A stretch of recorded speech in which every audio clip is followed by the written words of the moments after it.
Hello there and welcome to Life Beyond Scene, where curiosity gets cozy, history lowers its voice, and the past is allowed to drift in slowly, like fog moving across dark water. Tonight, we are turning toward Lake Michigan, not in the bright chatter of a summer afternoon, but in the cold, heavy quiet of November, when the water can look less like a lake and more like a restless inland sea. Our story tonight is about the Carl D. Bradley, a great steel freighter that once worked the Great Lakes with the confidence of something built to last. She was long, powerful, familiar to the towns that knew her, and for many years she was part of the ordinary rhythm of working life. Men boarded her, families waved goodbye, limestone was carried, engines turned, lines were cast off, and the lake was crossed again and again. That is how some disasters begin, not with a strange omen or a warning that everyone understands, but with routine. A job to finish, a familiar vessel, a late-season trip. A lake that had been crossed so many times before that danger, even when respected, could begin to feel like an old neighbour with a bad temper.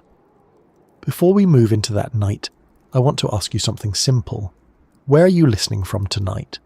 Are you near water, perhaps close enough to hear waves, rain, wind or traffic that almost sounds like surf if you let your mind soften a little? Or are you far inland, wrapped in a blanket, with only the quiet hum of a room around you? Maybe it is late where you are. Maybe the day is almost finished. Maybe you are listening with your eyes half closed, letting the details arrive one by one, not as a rush of facts, but as a slow walk beside the shoreline. If you find this kind of journey soothing, thoughtful, or simply a good place to rest your mind for a while, I would be grateful if you gave the video a like and subscribed. It helps this small, calm corner of the world reach others who might also enjoy a quiet story told with care. And if you are already settled in, no need to move too much. A tiny tap is enough. History does not require athletic effort, which is one of its better qualities. Now, the Carl D. Bradley was not a little boat that vanished in some distant and forgotten place. She was a giant of the Great Lakes, a self-unloading freighter built for work, built for stone, built for the long, practical business of industry. She belonged to the world of limestone quarries, steel towns, harbours, docks, weather reports, engine rooms, and men who understood that the Great Lakes could be generous one day and merciless the next. These lakes may sit within the land, but they do not behave like ponds. They have moods. They build seas. They carry storms with enough force to humble steel. Lake Michigan in November is not especially interested in being charming. By then, summer has packed its bags and left without much ceremony. The air sharpens, the light fades earlier, the wind gains confidence. Weather systems begin crossing the region with a kind of restless energy, pulling warm and cold air into arguments nobody on the water wants to referee. For sailors on the Great Lakes, November has never been just another month. It is a season of caution, of watchfulness, of eyes on the barometer and ears tuned to the forecast. It is the month when the lakes remind everyone that size matters less than strength, and that even the biggest ship is still only a ship. The Carl D. Bradley had spent decades moving through this world. To people along the shore, she was not only steel and machinery, she was a workplace, a source of income, a familiar silhouette, and for Rogers City, Michigan, something even more personal. Many of the men who sailed on her came from that town and nearby communities. They were not strangers hired from somewhere far away. They were husbands, fathers, sons, brothers, neighbours, men whose empty chairs would be noticed immediately. When the Bradley sailed, part of Rogers City went with her. That is one of the things that makes this story so difficult to tell and so important to remember. A shipwreck is often described by numbers: length, tonnage, wind speed, wave height, time of sinking, number lost, number saved. Those details matter. They help us understand what happened. They keep the record steady. But behind every number was a person who had plans. Someone expected home.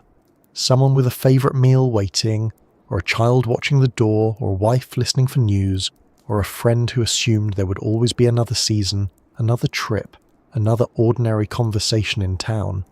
The Bradleys' final voyage began after she had delivered stone at Gary, Indiana. She was due to head toward winter work, the kind of repair and maintenance that older ships need after long service. Instead, orders changed. There was more work to do. One more run. That phrase has a strange weight in maritime history. One more trip. One more crossing. One more load before winter. It sounds small, almost harmless. It has the casual feeling of someone saying they will have one last cup of tea before bed, except in this case the tea is Lake Michigan, and the cup is being shaken by a gale. She left Gary on the night of November 17th, 1958 in ballast, meaning she was not carrying her usual heavy cargo of stone. Ballast water helped give her weight and stability, but an empty freighter behaves differently from a loaded one. The ship had length, age, and history in her bones. The weather forecast warned of gale winds. The wind was expected to strengthen and shift. Out on the lake, that meant the water would not simply rise in neat little waves. It meant heavy seas, confused motion, and long strain working through the hull again and again. At first, there was still a sense of procedure, of men doing what trained men do. The ship moved north, watches changed, the route was followed, instruments were read. The crew knew weather. These were Great Lakes sailors, not weekend wanderers who had accidentally taken a wrong turn at a marina.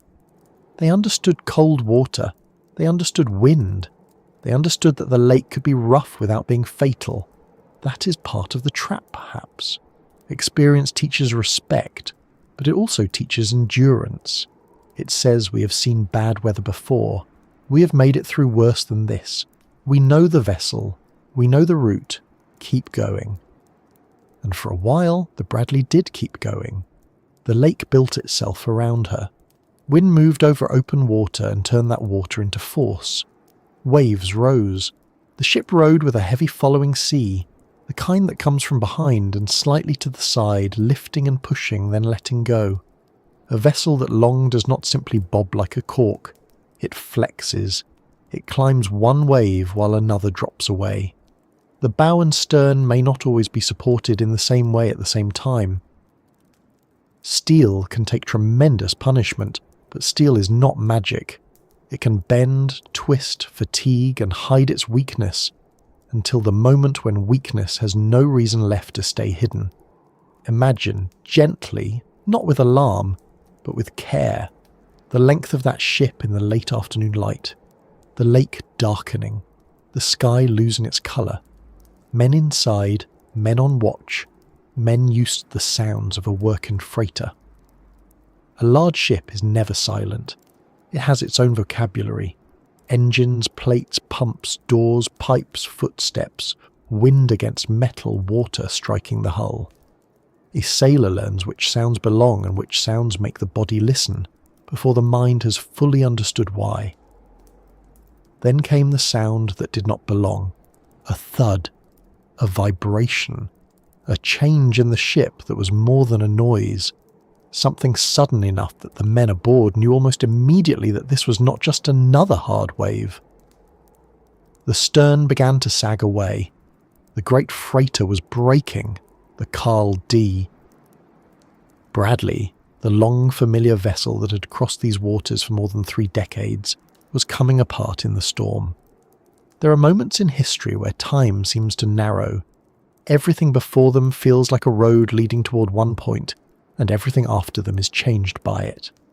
For the men aboard the Bradley, that point came near dusk on November 18th. The ship had only minutes. Distress calls went out. The alarm was sounded. Men moved to abandon ship. But abandoning a freighter in a cold November gale is not a clean, orderly thing. It is confusion, darkness, noise, freezing water, steep seas, and too little time. The Bradley did not simply sink in the way people sometimes imagine a ship sinking, slowly lowering herself like a tired animal. She broke in too. Her bow and stern separated. Power lines were severed. Lifeboats were difficult or impossible to launch properly. A life raft was thrown free. Men were cast into water cold enough to steal strength quickly and without negotiation. The lake did not pause to let anyone understand what had just happened. And yet, 2 men survived. That fact sits in the story like a small light seen across miles of black water. Not a happy light exactly. Nothing about this night becomes happy. But it is a human light. A stubborn one. First mate Elmer Fleming and deck watchman Frank Mays made it through hours on a raft in the storm, battered by waves, cold, exhausted, surrounded by a lake that had taken almost everyone else. Their survival would become part of the record, part of the testimony, part of the memory. But survival can be heavy too. It means carrying the night forward when others cannot. Back in Rogers City, the waiting began. And waiting during a maritime disaster is its own kind of suffering. Families did not have the quick answers we're used to now. No live map, no constant updates in a pocket, no neat stream of information. There were calls, rumours, official messages, radio reports, headlights along a shoreline, people gathering because staying alone would have been worse. A town can become very quiet when too many people are listening for the same news. The loss of the Carl D. Bradley was not just a marine casualty. It was a wound through a community. 33 men were gone. Many were from Rogers City and the surrounding area. Homes that had expected footsteps heard none. Children lost fathers. Wives became widows. The ordinary machinery of town life kept moving, because towns have to keep moving. But something in the rhythm changed. The grocery store, the church, the docks, the streets, the conversations after work, all of it would carry the absence. This is where the question in our title begins to matter. What really happened to the Carl D. Bradley? At first, that might sound like a simple question. A storm came, a ship broke, men were lost. But maritime disasters are rarely that simple. A storm may be the setting, but not always the full cause. A wave may be the final blow, but not the entire story. Ships have histories before the moment they fail. They have repairs, inspections, design choices, cargo patterns, stress, age, and decisions made by people who may be far from the deck when the consequences arrive. The official investigations, the survivor accounts, later dives to the wreck, and the long memory of Rogers City all became pieces of a larger puzzle. Some believed the storm was overwhelming. Some pointed to structural weakness. Some focused on the ship's age and condition. Some asked whether she should have been out there at all. The Coast Guard record would examine the weather, the route, the ballast condition, the way the ship broke, and what was known or not known about her structure. Years later, the wreck itself would offer more evidence in the cold, dark water, where the 2 sections lay apart on the lakebed, silent but not entirely speechless. That is the strange thing about wrecks. They are quiet, but they still answer questions, not in words, of course. A ship on the bottom does not explain herself like a witness in a warm room. She answers through position, fracture, distance, damage, and what remains. Divers, researchers, historians, families, and survivors look at these remains with different kinds of need. Some want technical truth. Some want accountability. Some want closure. Some simply want the world to remember that real men were there. Tonight we will move through the story slowly. We will not rush toward the sinking as if disaster is the only part that matters. We will first get to know the Bradley as she was, because a vessel's final moments make more sense when we understand the life she had before them. We will look at the town that crewed her, the industry that depended on her, the weather that built around her, the decisions that placed her on the lake, the break that tore her apart, the survival of 2 men, and the long search for answers that continued after the waves settled. There is a temptation with famous shipwrecks to turn them into legends so quickly that the practical details disappear. The lake becomes a monster. The ship becomes a ghost. The storm becomes a villain with a name and a voice. That may make for an exciting tale, but it can hide the more useful truth. The Carl D. Bradley was not lost because of one dramatic sentence. She was lost in a chain of conditions: weather, structure, human judgment, industrial pressure, age, design, water, steel, timing. Each link deserves to be handled carefully. So settle in. Let your shoulders loosen a little. Let the room around you become quiet if it can. There is no need to brace yourself. We are not here to shout over the storm. We are here to listen through it. The lake is dark now. The year is 1958. The shipping season is nearing its cold edge.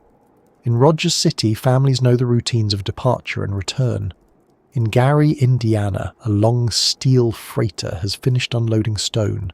Her name is Carl D. Bradley. She's old, respected, hard-working, and not yet finished with the season. The engines are ready. The lines will be handled. Orders will change. Weather will gather. And before anyone fully understands how close the past is to breaking open, the Bradley will turn once more toward the northern lake.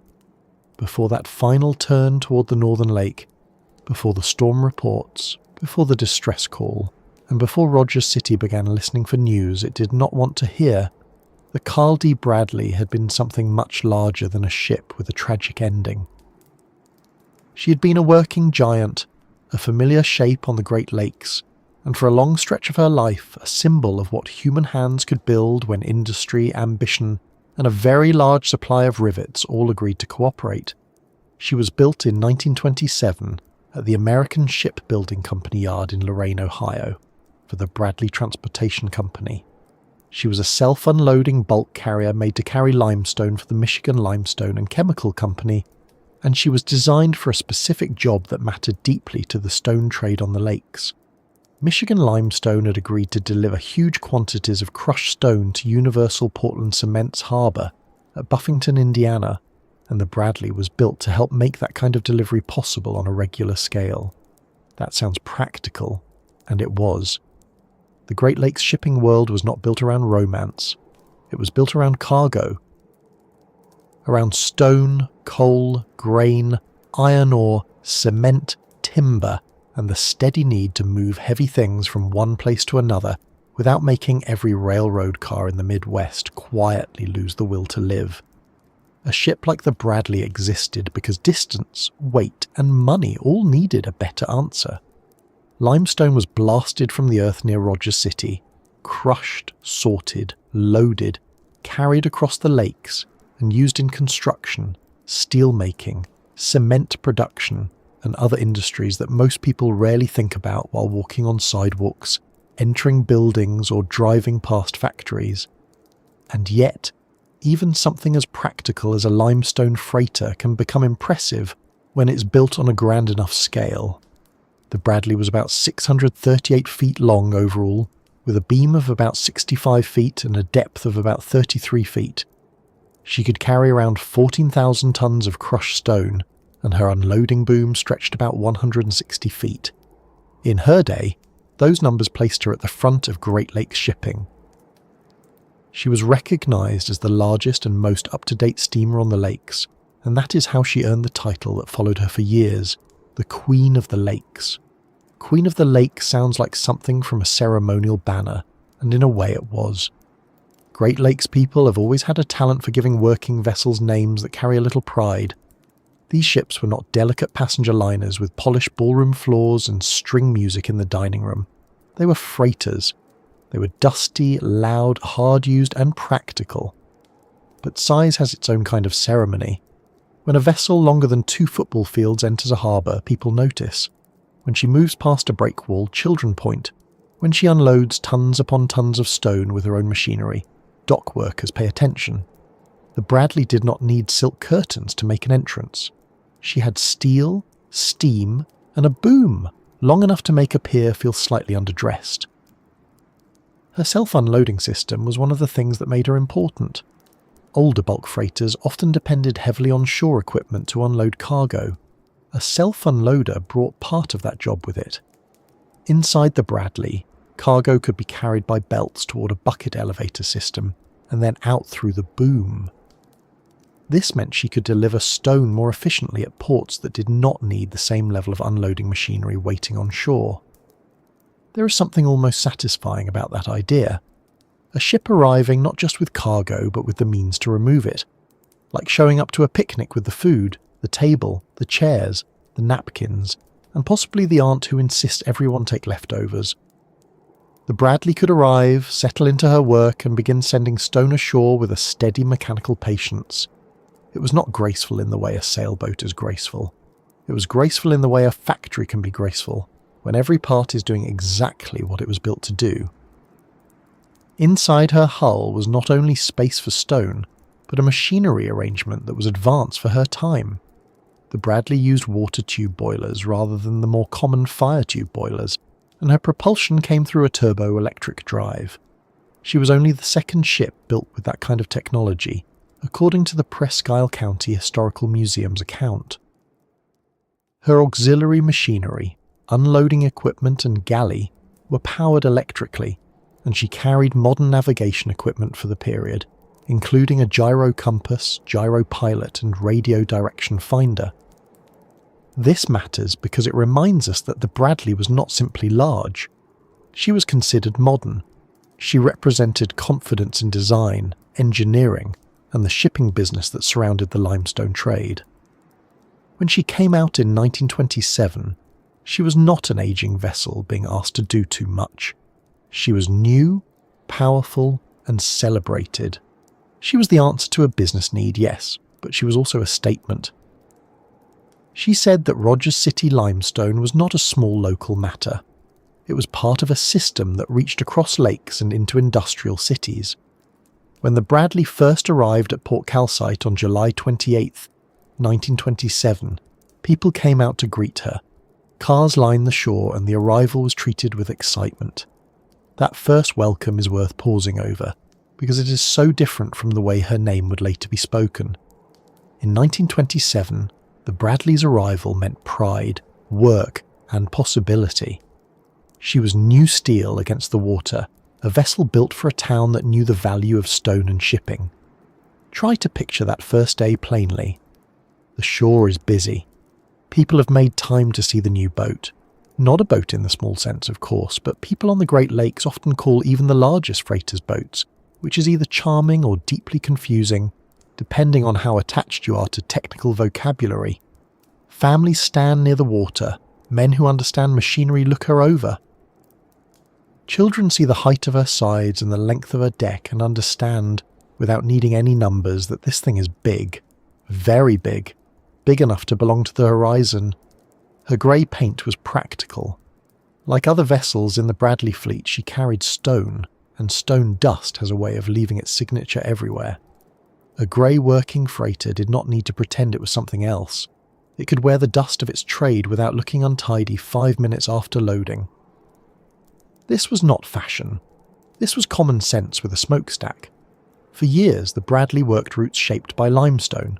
Rogers City and Calcite were central to her life. So was Buffington Harbour near Gary, Indiana. There were other ports and other cargoes, including coal at times, but stone was her main identity. She was part of a line between quarry and customer, between northern Michigan and industrial shorelines farther south and west. Every trip repeated the same basic purpose, but no trip across the Great Lakes was exactly the same. The weather changed, the loading changed, the crew changed, the water changed, the ship worked through all of it. A freighter like the Bradley did not become loved because she was gentle. She became loved because she was dependable. There is a difference.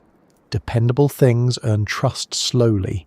A stove that lights every morning, a truck that starts in February, a dock light that shows through rain, a ship that leaves, works, and comes home again.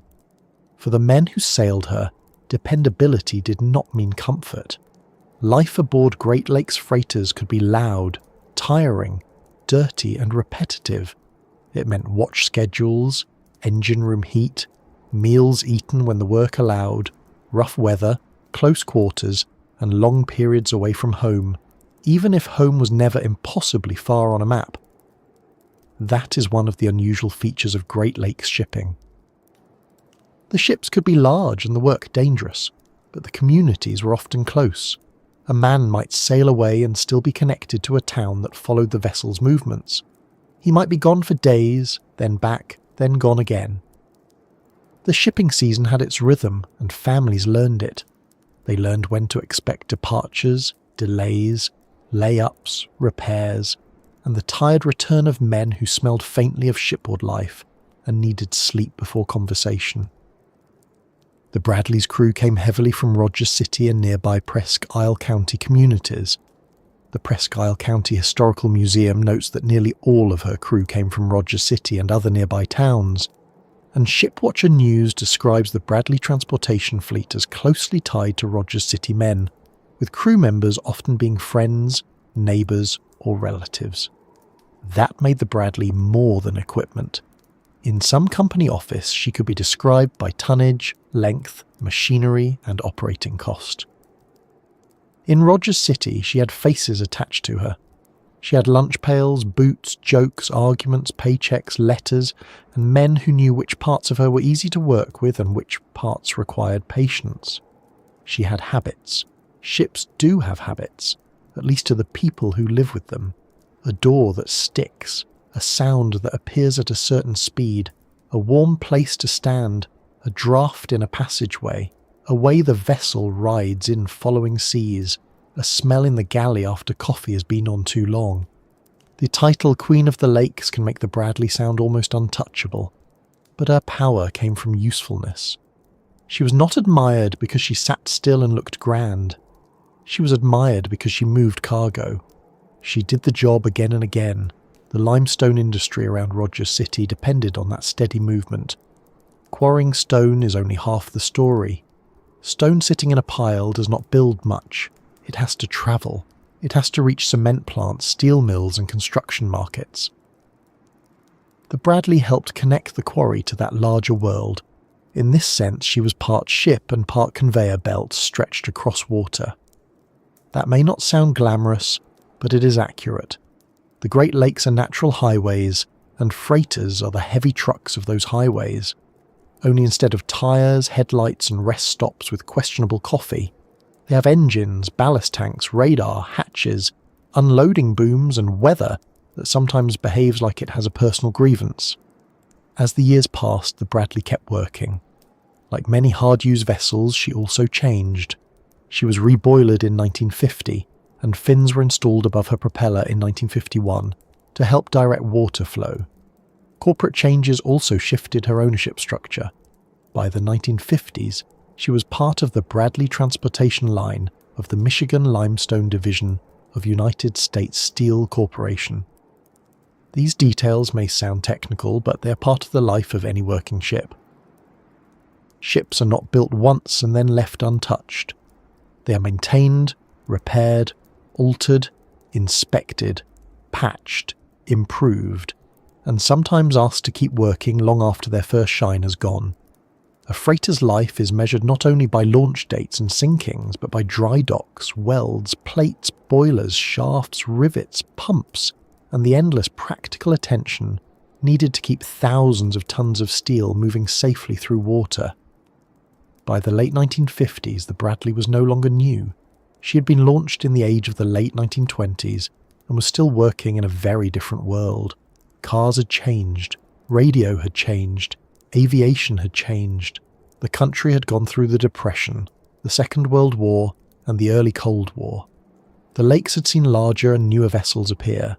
The Bradley, once the modern queen, had become an older veteran, still respected, still useful, still strong in the eyes of many who knew her, but older. That word matters. Older does not mean doomed. Many older ships work safely for years when maintained and operated properly. But age does mean history accumulating in steel. Every heavy load, every storm, every grounding, every repair, every flexing motion in rough seas becomes part of the vessel's record. Some of that record is written in documents. Some of it is written in metal. Metal is not sentimental, but it remembers stress in its own way.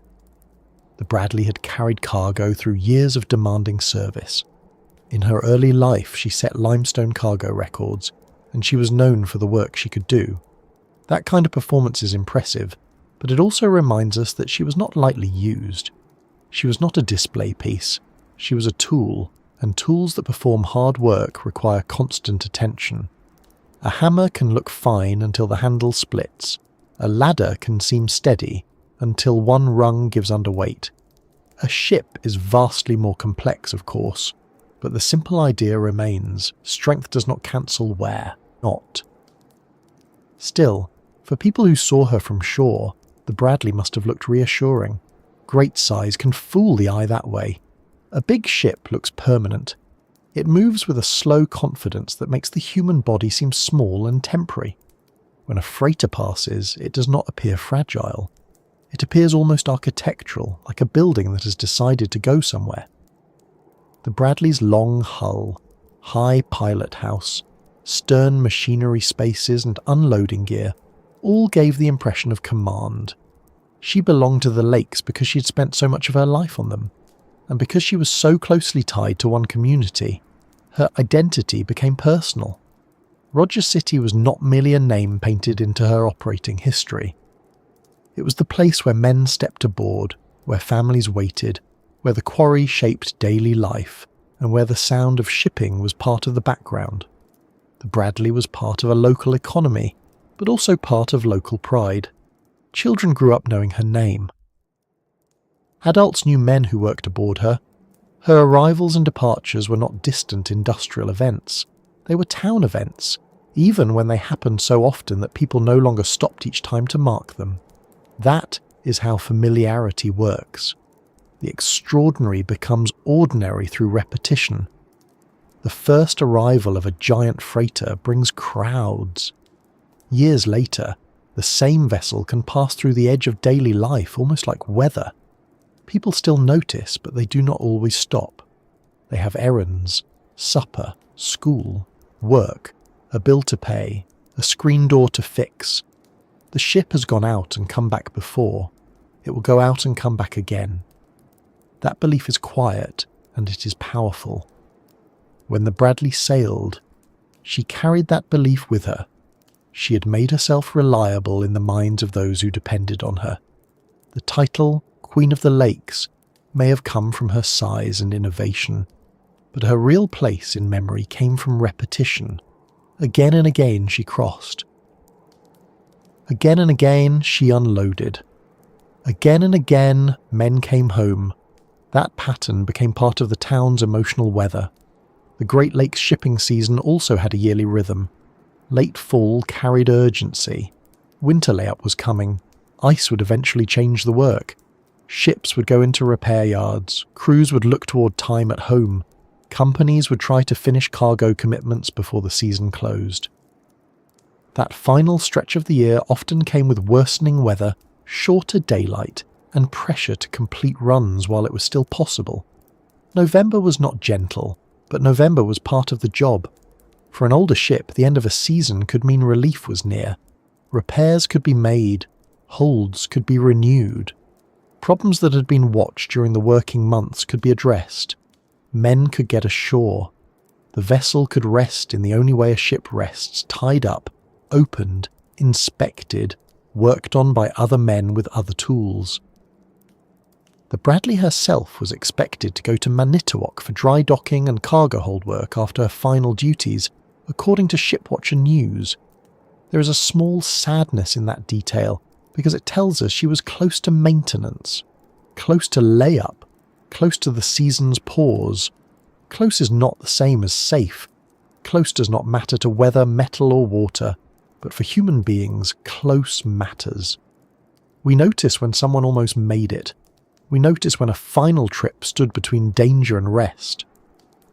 By 1958, she had been working for more than 3 decades. She had outlasted the first excitement of her launch. She had watched the industry around her grow and change. She had seen newer vessels arrive. She had been modified, repaired, relied upon, and perhaps taken for granted in the way dependable things often are. A person does not thank the floor every morning for holding them up. A town does not hold a parade each time a familiar freighter returns, but the trust is there all the same. And maybe that is why her loss would later feel so shocking. Not only because men died, though that is the deepest grief, not only because she sank in violent weather, but because the Bradley had seemed like part of the order of things. She was the big one, the known one, the boat with history, the boat people recognised, the queen. But a title does not strengthen steel. A reputation does not calm a lake. Familiarity does not stop a crack from growing if the right forces meet the wrong weakness at the wrong time. For now, though, she's still whole. She's still remembered in motion, not in wreckage. Picture her in her working years, coming into port with grey sides marked by use, cargo holds full, unloading boom ready, crew moving with the practiced ease of men who know where they belong. Picture stone leaving her in a steady stream. Picture the machinery doing what it was built to do. Picture the town that knew her not as a headline, but as part of life. That is the Bradley we need to understand before we follow her into November. Not a ghost ship, not only a disaster, a working freighter with a long record, a proud title, a close relationship with Rogers City, and years of service behind her. She was built to solve a practical problem, and for most of her life she solved it well. The men who sailed aboard her did not step onto a legend. They stepped onto their workplace. They knew the ladders, the watches, the sounds, the meals, the weather, the routines, and the tired jokes that help workdays pass. They knew the lake could turn hard. They knew the ship was older. They knew winter layup was near. And as the 1958 season moved toward its end, that ordinary knowledge would travel with them. So before the storm wakes fully, before the lake begins to rise around the Bradley, we need to step off the steel deck for a while and walk into Rogers City, because the next part of this story is not about machinery first. It's about the people who gave the ship its human weight, the families who watched the season pass, and the town that would soon learn how much of itself had gone out onto the water. Rogers City was not the kind of place where a ship could be lost and remain only a headline. It was small enough for news to move quickly, sometimes faster than anyone wanted. It was small enough for a family name to carry a whole row of associations: who lived on which street, who worked at the quarry, who sailed on which boat, who had a child in school, who had a brother on the Bradley, who had a husband due home soon. In a larger city, grief can disappear into the crowd. In Rogers City, grief had nowhere to hide. The town sat on the shore of Lake Huron in northeast Michigan, shaped by stone, water, weather, and work. The limestone quarry nearby was not a distant industrial site that people vaguely knew existed. It was part of the town's daily life. It gave men jobs. It shaped schedules. It brought ships in and out. It connected Rogers City to ports hundreds of miles away. A person could stand on land and understand that the lake was not only scenery, it was employment, it was risk, it was a road without pavement. The Carl D. Bradley belonged to that world completely. She carried limestone from the calcite operation near Rogers City to industrial ports on the Great Lakes. That meant her movements mattered to the town in a practical way. When she loaded, when she departed, when she returned, when she was delayed, these were not distant shipping details meant only for office ledgers. They touched real homes. A sailing schedule could decide when a father might sit at the supper table, when a husband might come through the door, when a child might get a promised story before bed, or when a wife would sleep lightly because weather had turned rough again. In Rogers City, many people did not think of the Bradley as a strange vessel passing through. They thought of her as familiar. She was one of theirs, even if the registry and ownership papers belonged to larger business structures beyond the town. Her steel may have been built in Lorain, Ohio, and her cargo may have fed industries far from home. But her human life was tied closely to Rogers City. The men who knew her were not anonymous sailors in a distant maritime list. They were neighbours. They were men who could be recognised in a grocery store, in church, on a sidewalk, at a school event near the docks, or at a kitchen table with a cup of coffee cooling beside them. Some were older men with many seasons behind them. Some were young enough to still feel close to the beginning of life. Some had children. Some had wives.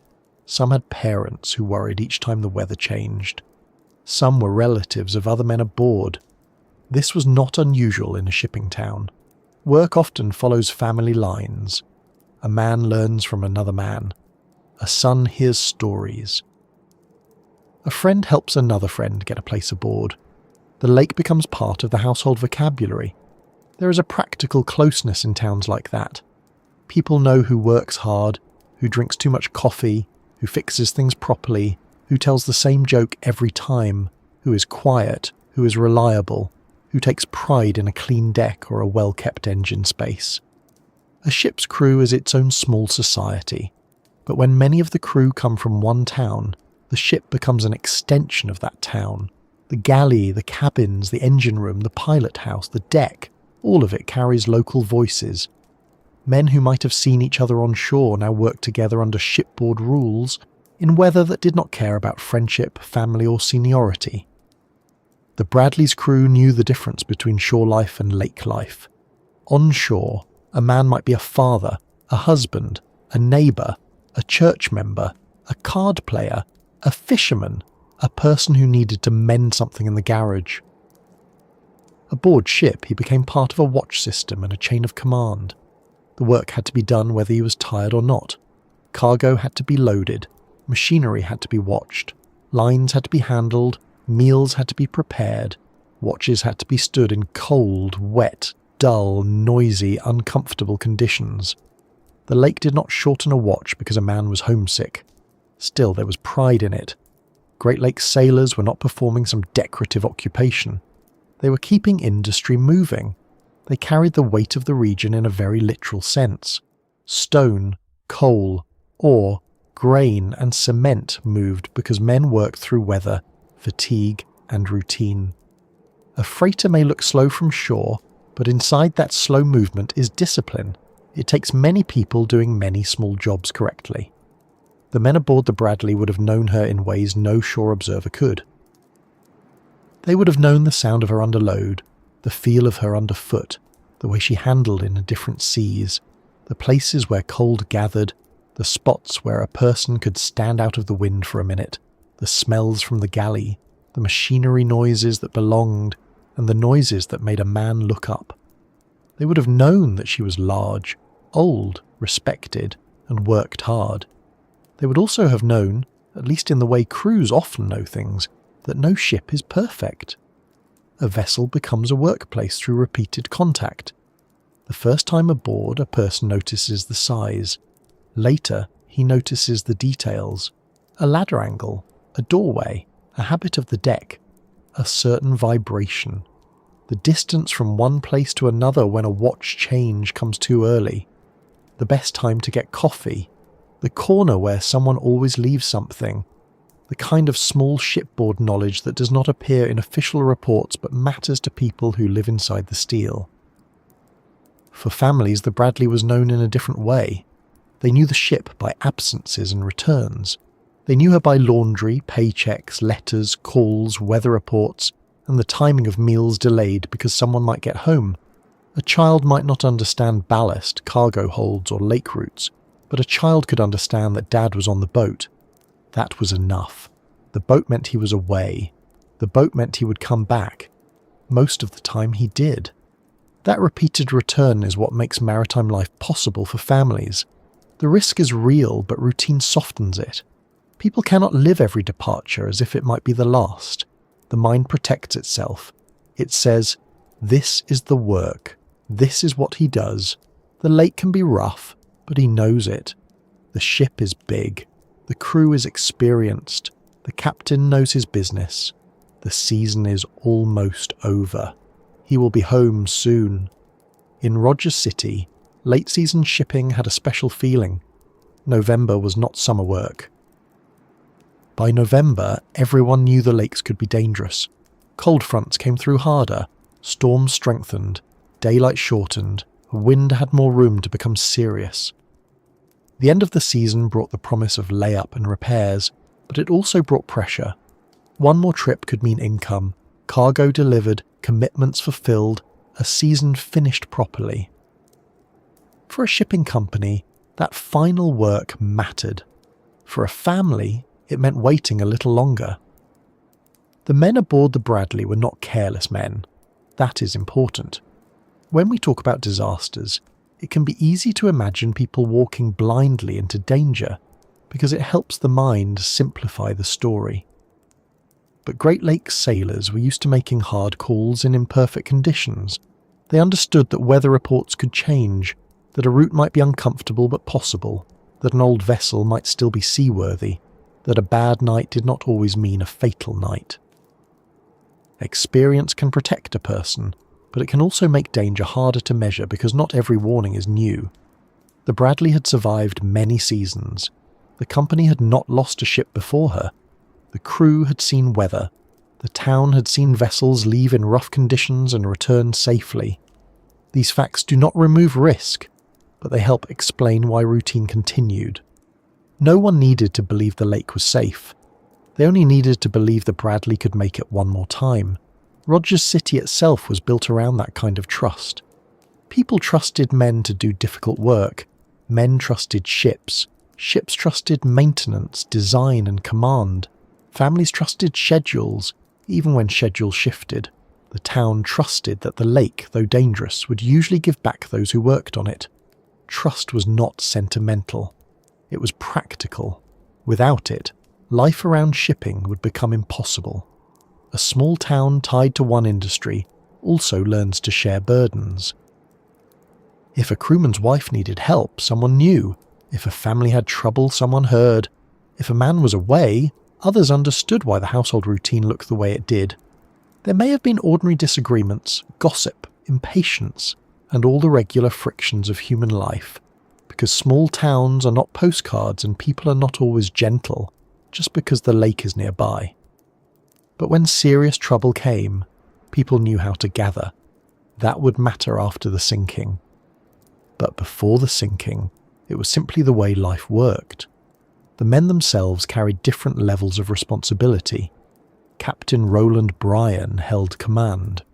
A captain aboard a Great Lakes freighter was not only a symbol in a cap. He was responsible for decisions that could be questioned later by people sitting safely indoors, but had to be made at the time with weather moving, cargo schedules pressing, and imperfect information. First, mate Elmer Fleming carried his own responsibilities. Men in the engine room carried theirs. Deckhands, wheelsmen, watchmen, cooks, oilers, firemen and others each had work that fit into the vessel's routine. A freighter is not one heroic person standing at the wheel. It is many people making a system work. Some names would become widely remembered because of survival. Frank Mays, only 26 years old, would become one of the two men who lived to tell what happened. Elmer Fleming, the first mate, would also survive. Gary Strzelecki and Dennis Meredith would reach the life raft as well, but they would not survive the cold and waves through the night. Those names come later in the story, but at this point they are still simply men aboard a ship. Men moving through an ordinary final day without knowing it would become final. That is one of the hardest parts to sit with. The men did not wake up inside history. They woke up inside work. A man may have been thinking about a task, about food, about how rough the crossing might be, about getting home, about the repairs planned for the ship, about money, about the cold, about nothing much at all. Human beings do not spend every hour aware of the great meaning future people may place on their lives.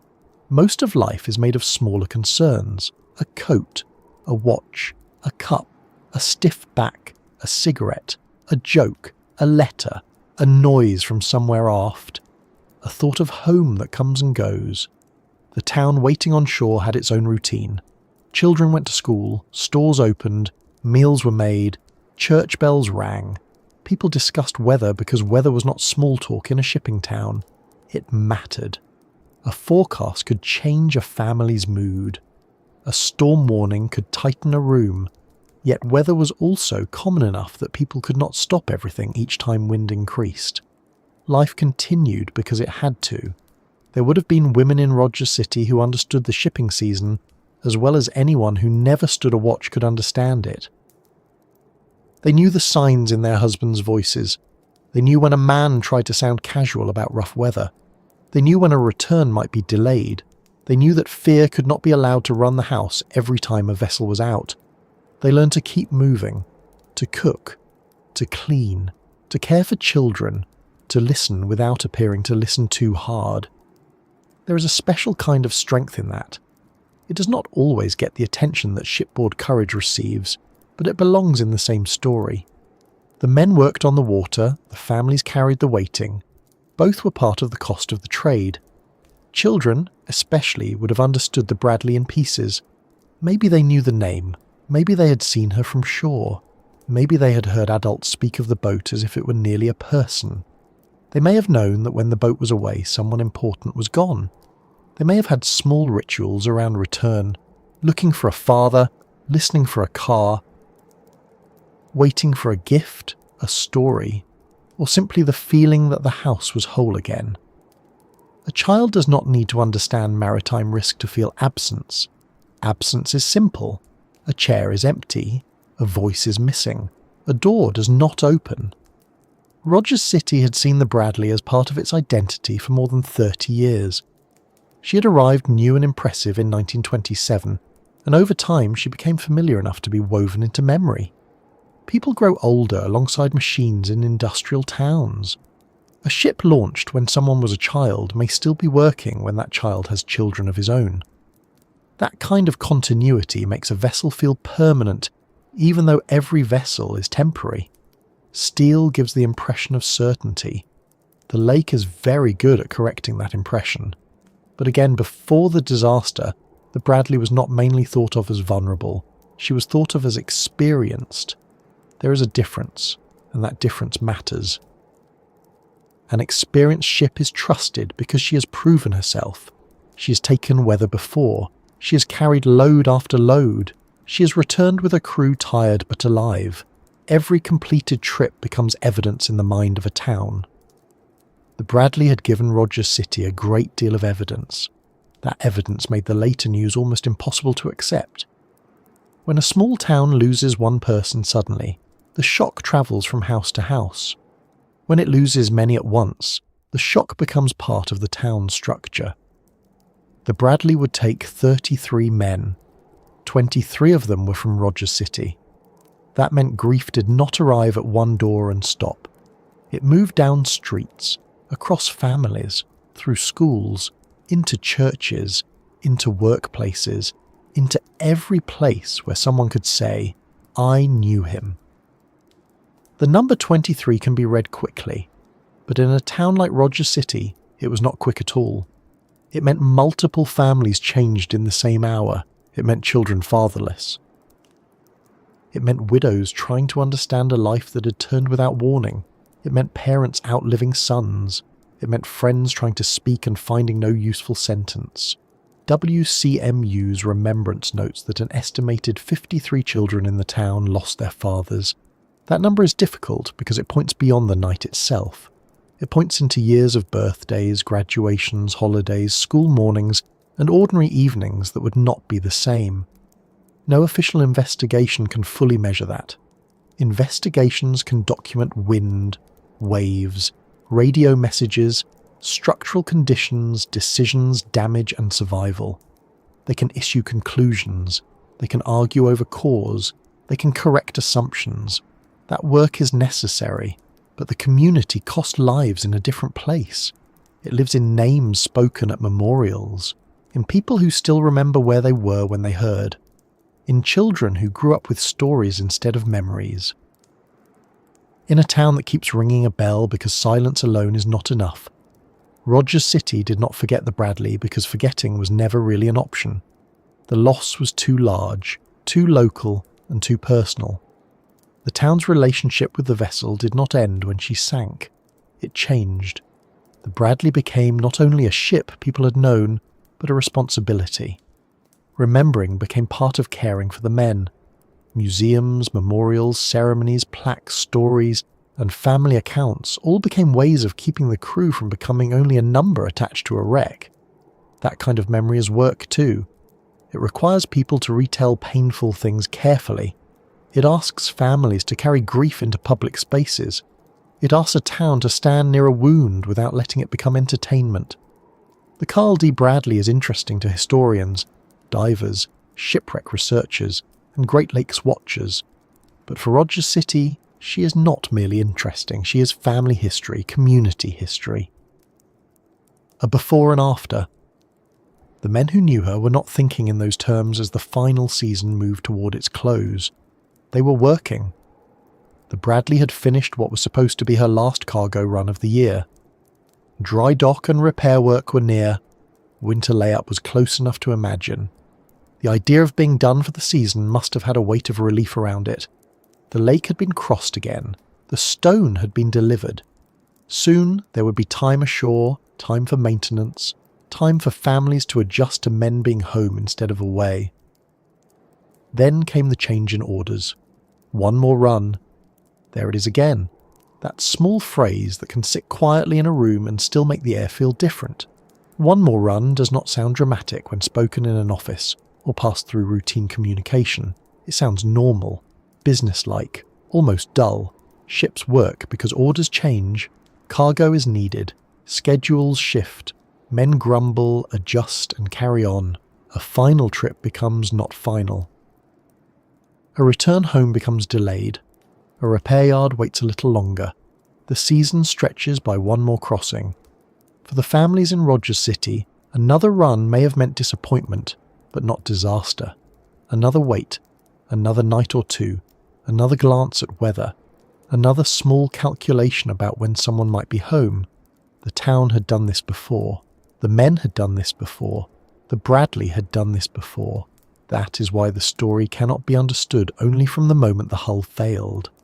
The real weight of it begins in the ordinary trust that came before. A town trusted a ship it knew. Families trusted men who knew their work. A company trusted a vessel that had carried stone for decades. The crew trusted experience, command, steel and each other. Nobody needed the situation to be perfect. Great Lakes shipping was rarely perfect. They only needed it to be survivable. The Bradley left Gary empty of cargo, but not empty of meaning. Every man aboard carried a private life with him. Every man had a place in the town's larger map. The ship's compartments held tools, machinery and shipboard supplies, but they also held the local voices of Rogers City, men who had grown up near the same shore, worked under the same industry, and understood the same seasonal rhythm. As the vessel moved north, Rogers City remained where it was, quiet, familiar, waiting without yet knowing what kind of waiting had begun. The lake was still only the lake. The Bradley was still only late-season work. The men were still alive. The families were still expecting return. The town had not yet become the place history would look back on with pity and respect. Across Lake Michigan, weather was forming into something more serious. Forecasts were no longer background information. Wind was gathering strength. Waves were beginning to build. The long steel hull that had served so many years was heading toward the part of the season Great Lakes sailors respected most. The men who knew her were aboard, doing the work as they had done it before, while behind them waited a town that knew her too, though in a different way. And from that town, from those homes, from that ordinary web of family and work, the story moves towards the trip that was supposed to be just one more before winter. The idea of one last trip has a way of sounding harmless. It sounds like a small delay, a simple errand added to the end of a long list. One more run before layup, one more crossing before repairs. One more stretch of water before the men could think properly about home, winter, and the slower rhythm that came when a freighter stopped working for the season. In a shipping office, it might have looked like a practical decision. In a crewman's mind, it might have felt like an inconvenience, maybe even an ordinary one. On the Great Lakes, schedules changed, weather changed, orders changed. A man could complain about it, button his coat, and still do the job. The Carl D. Bradley had delivered stone at Buffington Harbour near Gary, Indiana. That cargo had gone where it needed to go, and with it, the ship had completed what was expected to be the end of her 1958 working season. For the men aboard, that mattered. The end of the season was not just a date in a company record. It meant a different kind of life for a while. It meant the hard months of sailing would pause. It meant shipyard work, repairs, winter routines, and more time ashore. It meant fewer nights listening to the hull work in heavy water. It meant husbands returning to wives, fathers returning to children, and men who had lived inside steel corridors stepping back into houses with warm kitchens and familiar chairs. A freighter at the end of a season is not only a machine coming due for maintenance. It is a workplace full of people who are tired in ways they may not say out loud. The shipping season on the Great Lakes can be long and demanding. It asks for early mornings, late watches, rough meals, cold decks, loud machinery, and the constant adjustment of the body to the motion of water. By November, even experienced sailors could feel the season in their bones. They had been through enough weather, enough cargo runs, enough routine discomfort. Winter layup might not have sounded glamorous, but it had a certain appeal. So does a dry pair of socks after a wet watch, which may not seem like much unless you have been wearing the wrong socks in the wrong weather for several hours. The Bradley was supposed to be heading for winter attention. She was old enough to need it and important enough to get it. Her cargo holds and internal structure were due for work. That kind of planned repair does not mean a ship is automatically unsafe, but it does mean people knew she needed care. Ships do not age gently when they spend their lives carrying stone. A vessel that hauls crushed limestone year after year is not being pampered. It is being used for the reason it was built. The holds take loads. The hull flexes. The unloading gear works. The seasons add up. Paint fades. Metal wears. Plates, frames, seams, rivets, and bulkheads all become part of an ongoing argument between design, maintenance, and time. For the Bradley, the winter ahead was supposed to include a pause for repair. That makes the final trip feel especially close to safety when we look back on it now. Close to layup, close to inspection, close to a shipyard, close to the hands of repair crews. But history is full of events that happened just before something else could have happened. Just before retirement. Just before home. Just before daylight. Just before help arrived. The phrase has a cruel neatness to it, but life does not arrange itself neatly while people are living it. At the time, it was simply a ship leaving port. The Bradley departed late on Monday night, November 17th. She was travelling light, without the full weight of stone in her cargo holds. An empty freighter is not weightless, of course. She still had her own massive steel body, machinery, fuel, crew, equipment, and ballast water. But a vessel built to carry heavy cargo does not move the same way when the holds are empty. Ballast water helps compensate, and Great Lakes crews understood its importance. Still, a light ship can ride higher, respond differently, and be more exposed to wind and wave action. To someone on shore, the distinction might seem technical. To someone aboard, it was part of how the ship behaved. That night, the Bradley left the industrial shoreline of Indiana behind and turned north on Lake Michigan. The route toward Calcite was familiar. She had made Great Lakes passages for decades. The men aboard were not wandering into unknown waters. They knew ports, shorelines, shoals, turning points, and weather habits. The lake may have been dangerous, but it was not strange to them. Familiarity, however, is not the same as control. A person can know a road well and still find black ice on a curve. A sailor can know a lake well and still meet the one condition that turns experience into survival work. The weather was already a concern. Forecasts pointed toward gale conditions, and the air over the region was unsettled. Cold and warm fronts were involved, and that is never especially comforting when a ship is about to spend hours on open water. Weather over the Great Lakes can change quickly because the lakes sit in the path of large air masses. Cold air, warmer water, pressure changes and strong winds can build conditions that look manageable from a distance and very different once a vessel is committed to the route. It is easy to think of a storm as something that appears all at once, as if the sky makes a dramatic decision and the lake immediately obeys. In reality, the process can be gradual. The wind rises, the waves organize, then they grow. The barometer falls, the direction shifts. A ship that was uncomfortable but steady can become harder to handle as each hour adds more force. The men aboard may have sensed this in practical ways before any dramatic moment arrived. More motion underfoot, more spray, more attention to loose gear, more reason to secure what needed securing, more weight in the way the ship lifted and dropped. The crew prepared for bad weather by securing the unloading boom and the hatches. That was ordinary seamanship, not panic. A long unloading boom could not be left to move freely in heavy weather.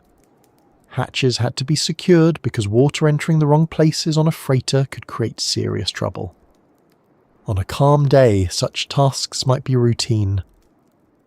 In worsening weather, they become more urgent, but they are still part of the job. Men go out, do the work, come back in, and try not to think too much about how cold the spray feels when it finds the gap between collar and neck. The Great Lakes have many talents, and one of them is locating the exact opening in a man's clothing where discomfort can be most efficiently delivered. As the Bradley moved north, the season itself must have been present in every detail. November darkness comes early. The light drains away from the sky before a person feels quite ready for it. A night passage in late fall carries a different mood from a summer run. There is less softness in the air, less room for carelessness, less daylight to make the water look friendly. The lake becomes work, plain, and serious. The men aboard would have been used to this. Their lives were organised around a kind of practical acceptance. You did not need to enjoy the weather to work through it. You only needed to know what the ship required and what your own duties were. Someone watched instruments, someone maintained machinery, someone prepared meals, someone stood watch, someone tried to sleep through motion and noise because sleep aboard a freighter is not always an elegant activity. It is more like negotiating with your bunk while the lake shakes the room, and every object nearby develops a small personal ambition to rattle. Still, there may have been a sense of relief in the background. The Bradley was going home, or so the men could reasonably believe. Calcite was tied to Rogers City and the familiar world of their own shore. Even in bad weather, homeward travel has a different feeling from outward travel. It points toward our families, lay-up, repairs, and the end of the season's demands. A man can tolerate a great deal when he believes the end is close. Then came the order that shifted the shape of the trip.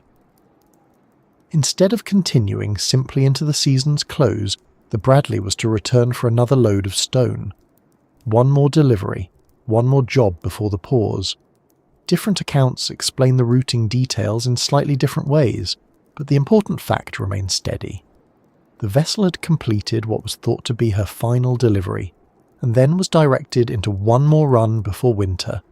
For anyone who has ever packed away a tool and then been told the job is not quite done, the feeling is recognisable. Mild frustration perhaps, resignation, maybe a joke, maybe a sigh.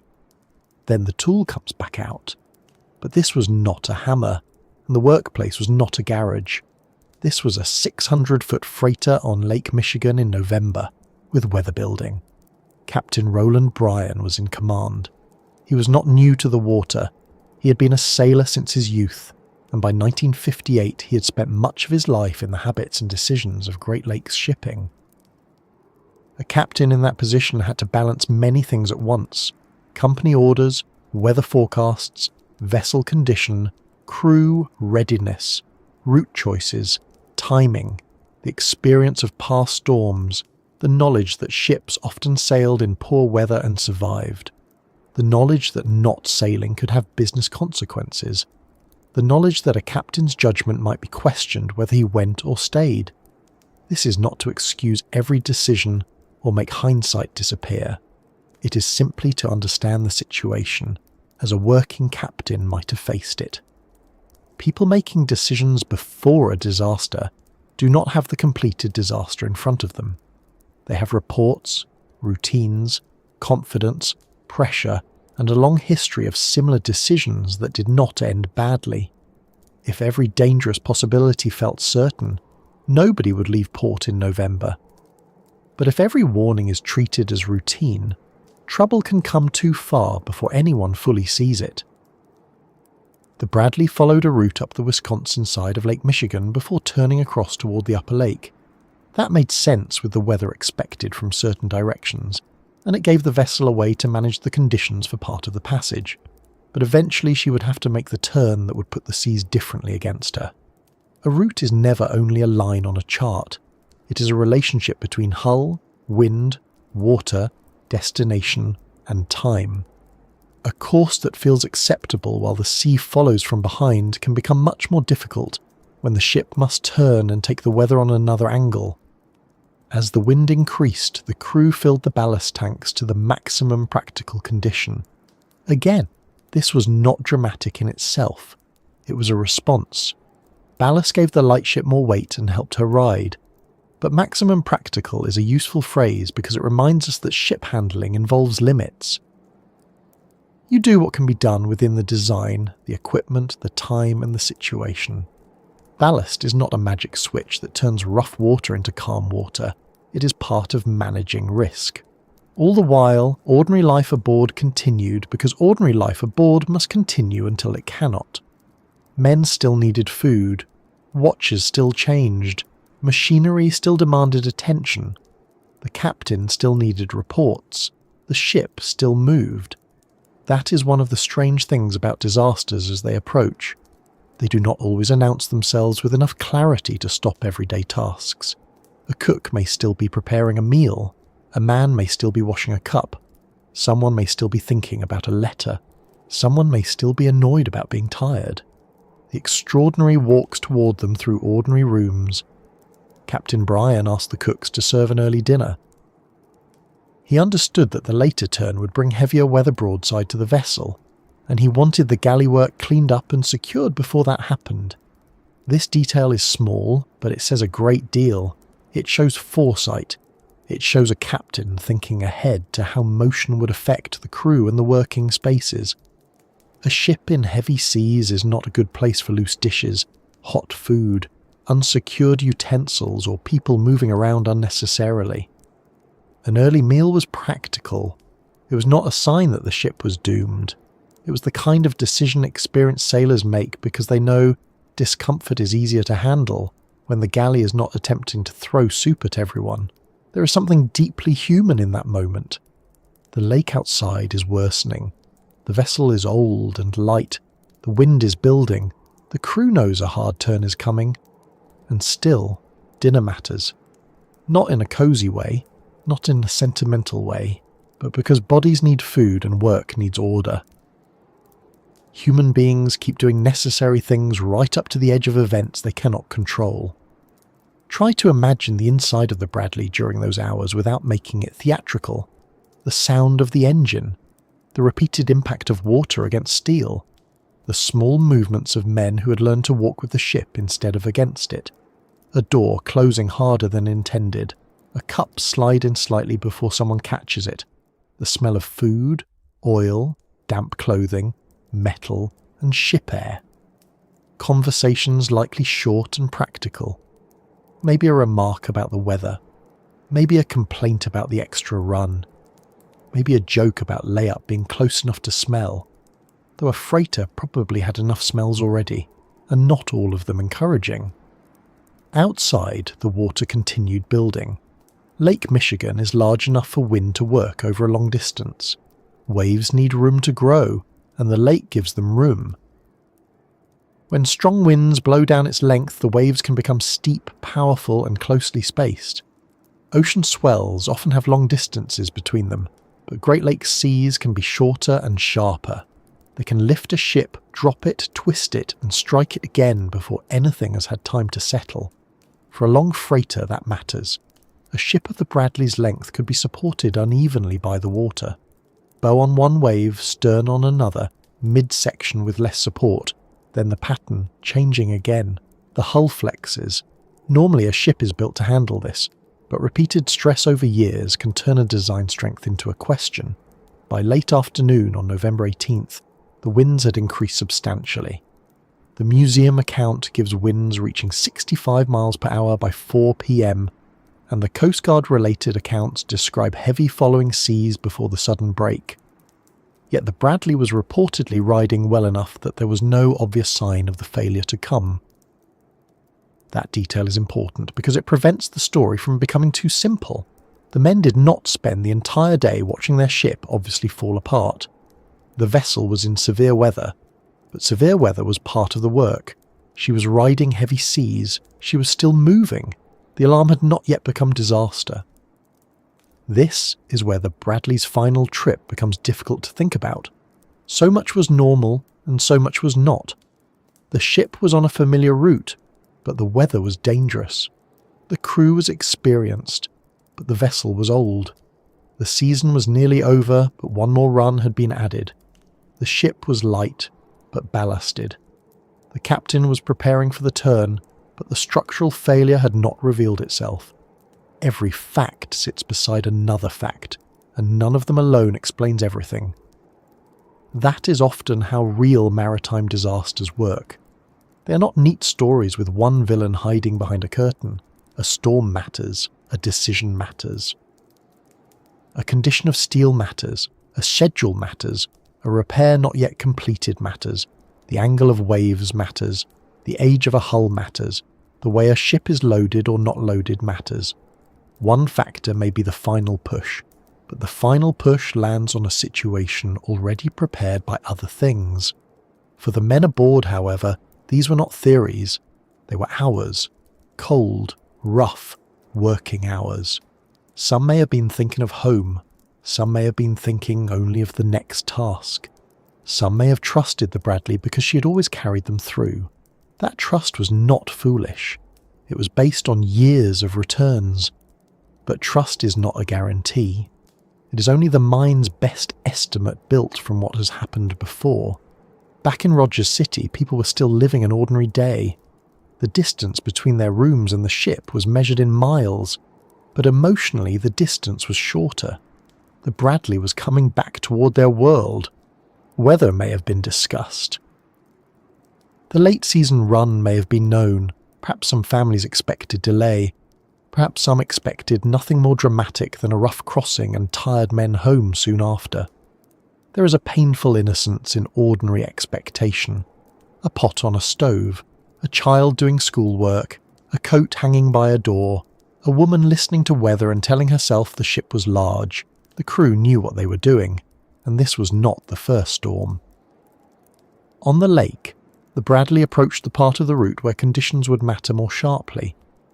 The ship had been running with a heavy following sea, but the necessary turn toward the straits and the route home would change how the waves met her hull. The captain had thought ahead enough to order dinner early. Gear had been secured, ballast had been increased, the men were doing the things that could be done. And still, somewhere in the structure of the ship, forces were gathering in a way no one aboard could see clearly. A crack does not need to announce itself politely. Metal fatigue does not stand in the pilot house and present a report. Structural weakness can exist quietly for a long time, hidden beneath paint, plates, cargo residue, and the normal sounds of shipboard life.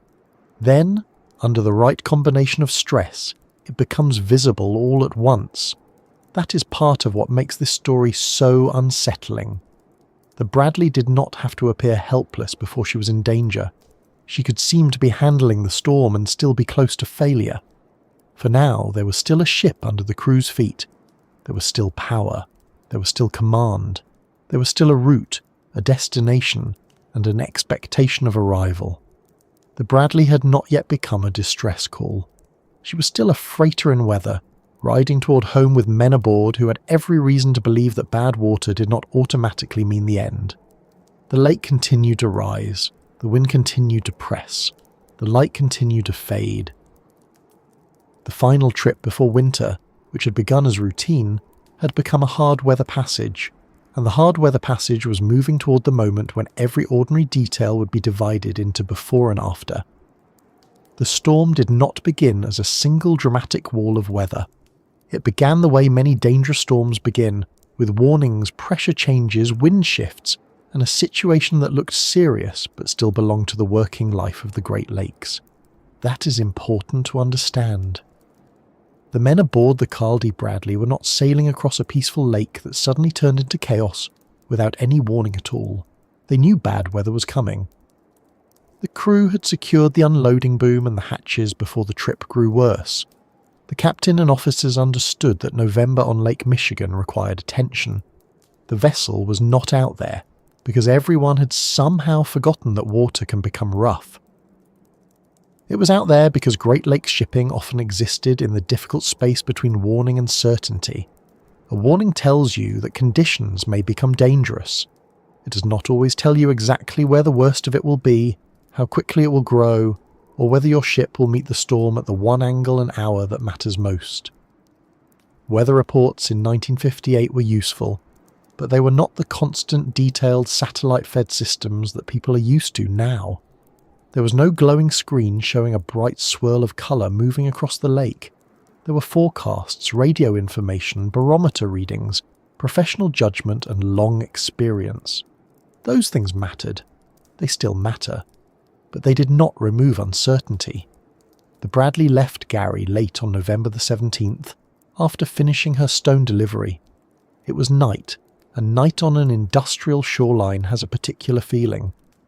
There are lights from mills, docks, stacks, cranes and shore installations.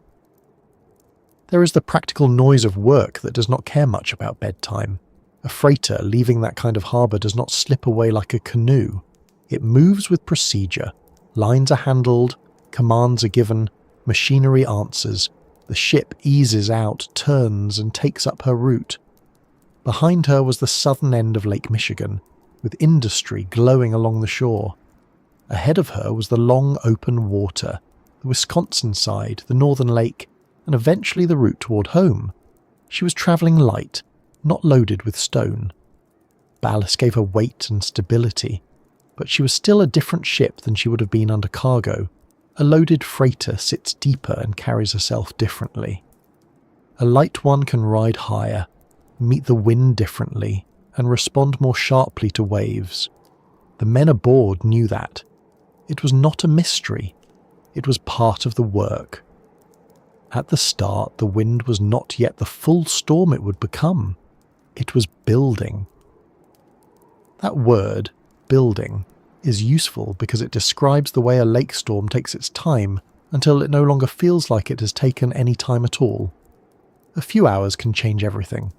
A vessel may begin in rough but manageable weather and later find itself inside a much harder system. On land, worsening weather may mean closing a window, driving slower, or deciding that the trash can stay tipped over until morning.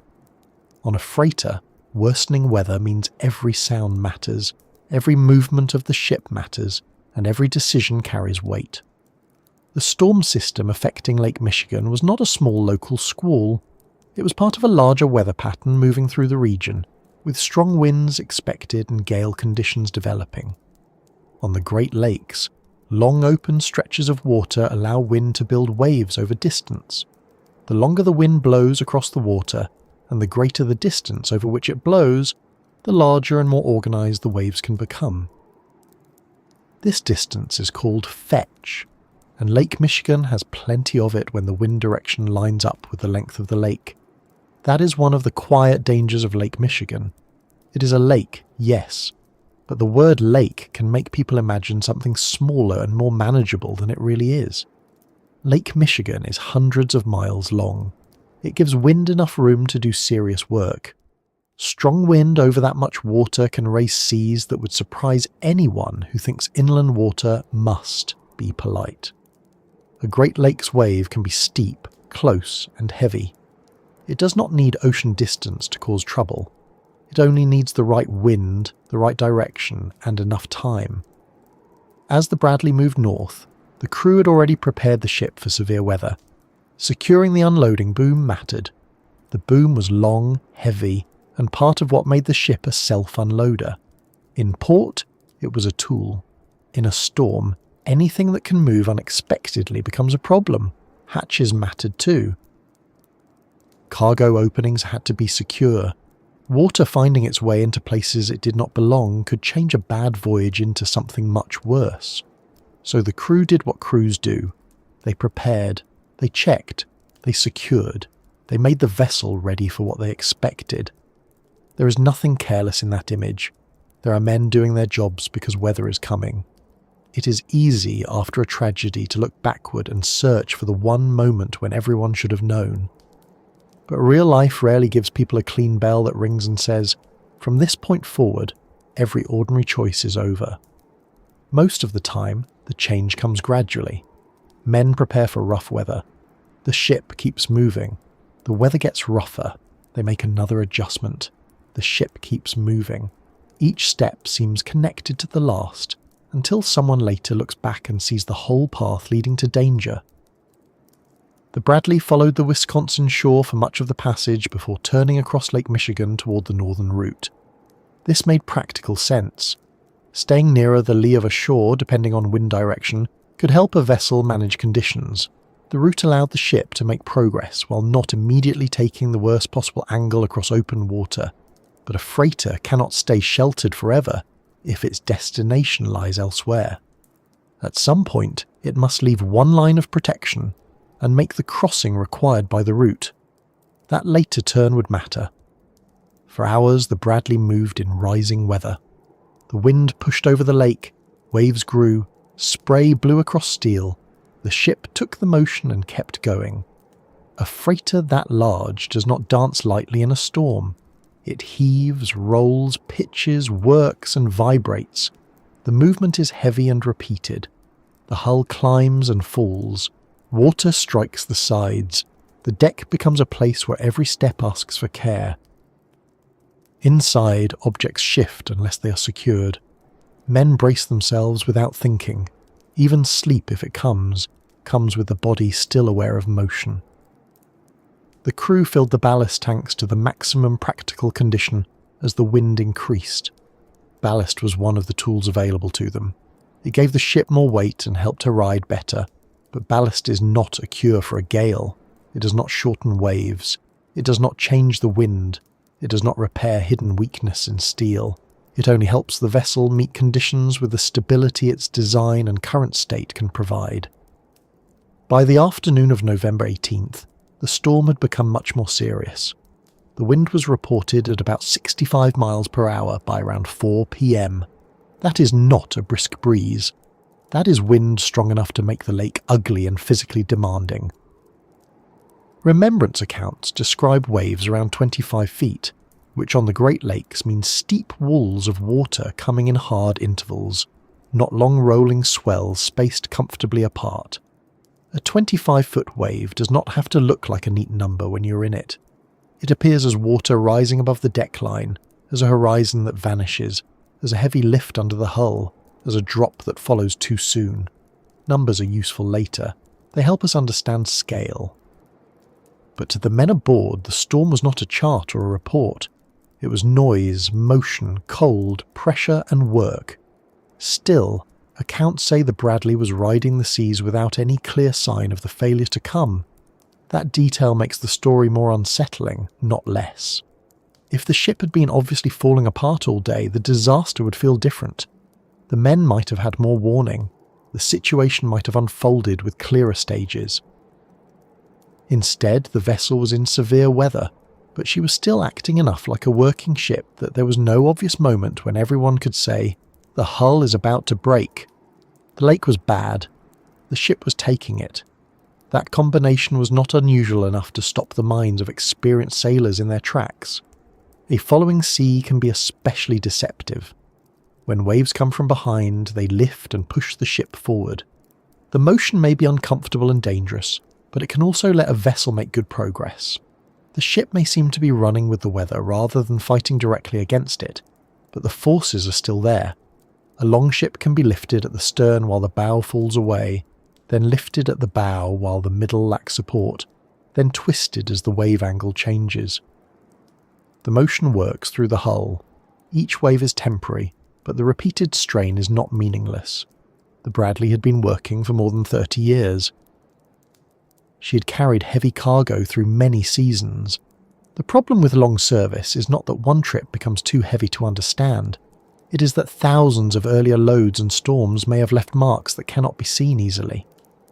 Metal fatigue is not dramatic until it becomes failure. A rivet, a plate, a frame, a crack, a weakened section, any of these can exist quietly. A ship can pass inspection. A ship can complete cargo runs. A ship can feel familiar underfoot. Then, one day, under the right stress, the old record in the steel becomes part of the present. Inside the Bradley, the men would have been hearing the storm in layers. There was the weather outside, with wind moving across the vessel and water striking the hull. There was the sound of the ship herself, machinery running, structure flexing, objects shifting, footsteps, doors, voices, the normal shipboard life made louder by rough weather. Experienced crewmen learn to separate sounds. They know which ones belong to a vessel working in heavy seas. They know which ones are annoying but harmless. They know which ones make the body pay attention before the mind has finished naming the problem. During the afternoon, the captain ordered an early dinner because the vessel would later turn into heavier beam seas, and he wanted galley work finished before the motion became worse. That is a small, sensible decision. It is also a sign that the captain understood the next stage of the voyage would be harder. Feeding the crew before the turn was practical. Hot food, dishes, and loose items in a galley are not friends of heavy rolling. Anyone who has tried to carry soup across a room during ordinary walking can imagine the problem. And then imagine the room is made of steel tilted by a storm, and the soup has decided it would rather be on the floor. The ordinary details continued because they had to. Men ate. Watches continued. The ship moved. There was no reason yet to act as if the Bradley was within minutes of breaking. The storm was severe, but severe weather had been survived before.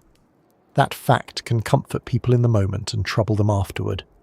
We survive one hard thing, and then another, and then another. The mind begins to build a pattern. It says, this is difficult, but we have done difficult. It says, the ship is old, but she has handled old age. It says the lake is angry, but we have crossed angry water. Patterns help humans keep working. They also make rare failure hard to imagine. Outside, the November light was beginning to thin. Late afternoon in northern waters can feel like evening before the clock says it should. Clouds lower the brightness. Spray and rain can blur distance. The lake loses colour. Everything becomes grey, black, white and steel. The Bradley was still a long shape moving through that world, but the storm was now strong enough that the ship and crew were living in reaction to it. At some point, weather stops being background and becomes the main fact of the day. You no longer say, we are sailing and it is stormy. You say, the storm is what we are inside, and the sailing is what we are trying to keep doing.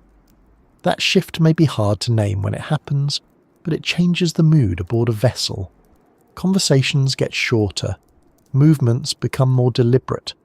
People check things again. There is less room for casual annoyance and more room for quiet concentration. The Bradley was heading toward the part of the passage where she would leave the relative advantage of her earlier course and cross toward the upper lake. The intended track would take her toward Lansing Shoal and then toward the Straits area. The turn across the lake meant the ship would take the seas at a new angle. Instead of running more with the weather, she would be exposed to heavier side force. For a ship already working in high winds and large waves, this mattered greatly. Imagine carrying a long board through a strong wind. If the wind is mostly at your back, the board may push you and make balance difficult, but you can move with it. Turn sideways, and suddenly the same wind has more surface to grab. The comparison is simple and not perfect, because a freighter is not a board and a lake is not a sidewalk, but it helps explain why angle matters. Ships have length, weight, draft, and shape. Wind and waves do not strike all angles equally. A change in course can change the entire behaviour of the vessel. The captain knew this well enough to prepare the crew with an early meal.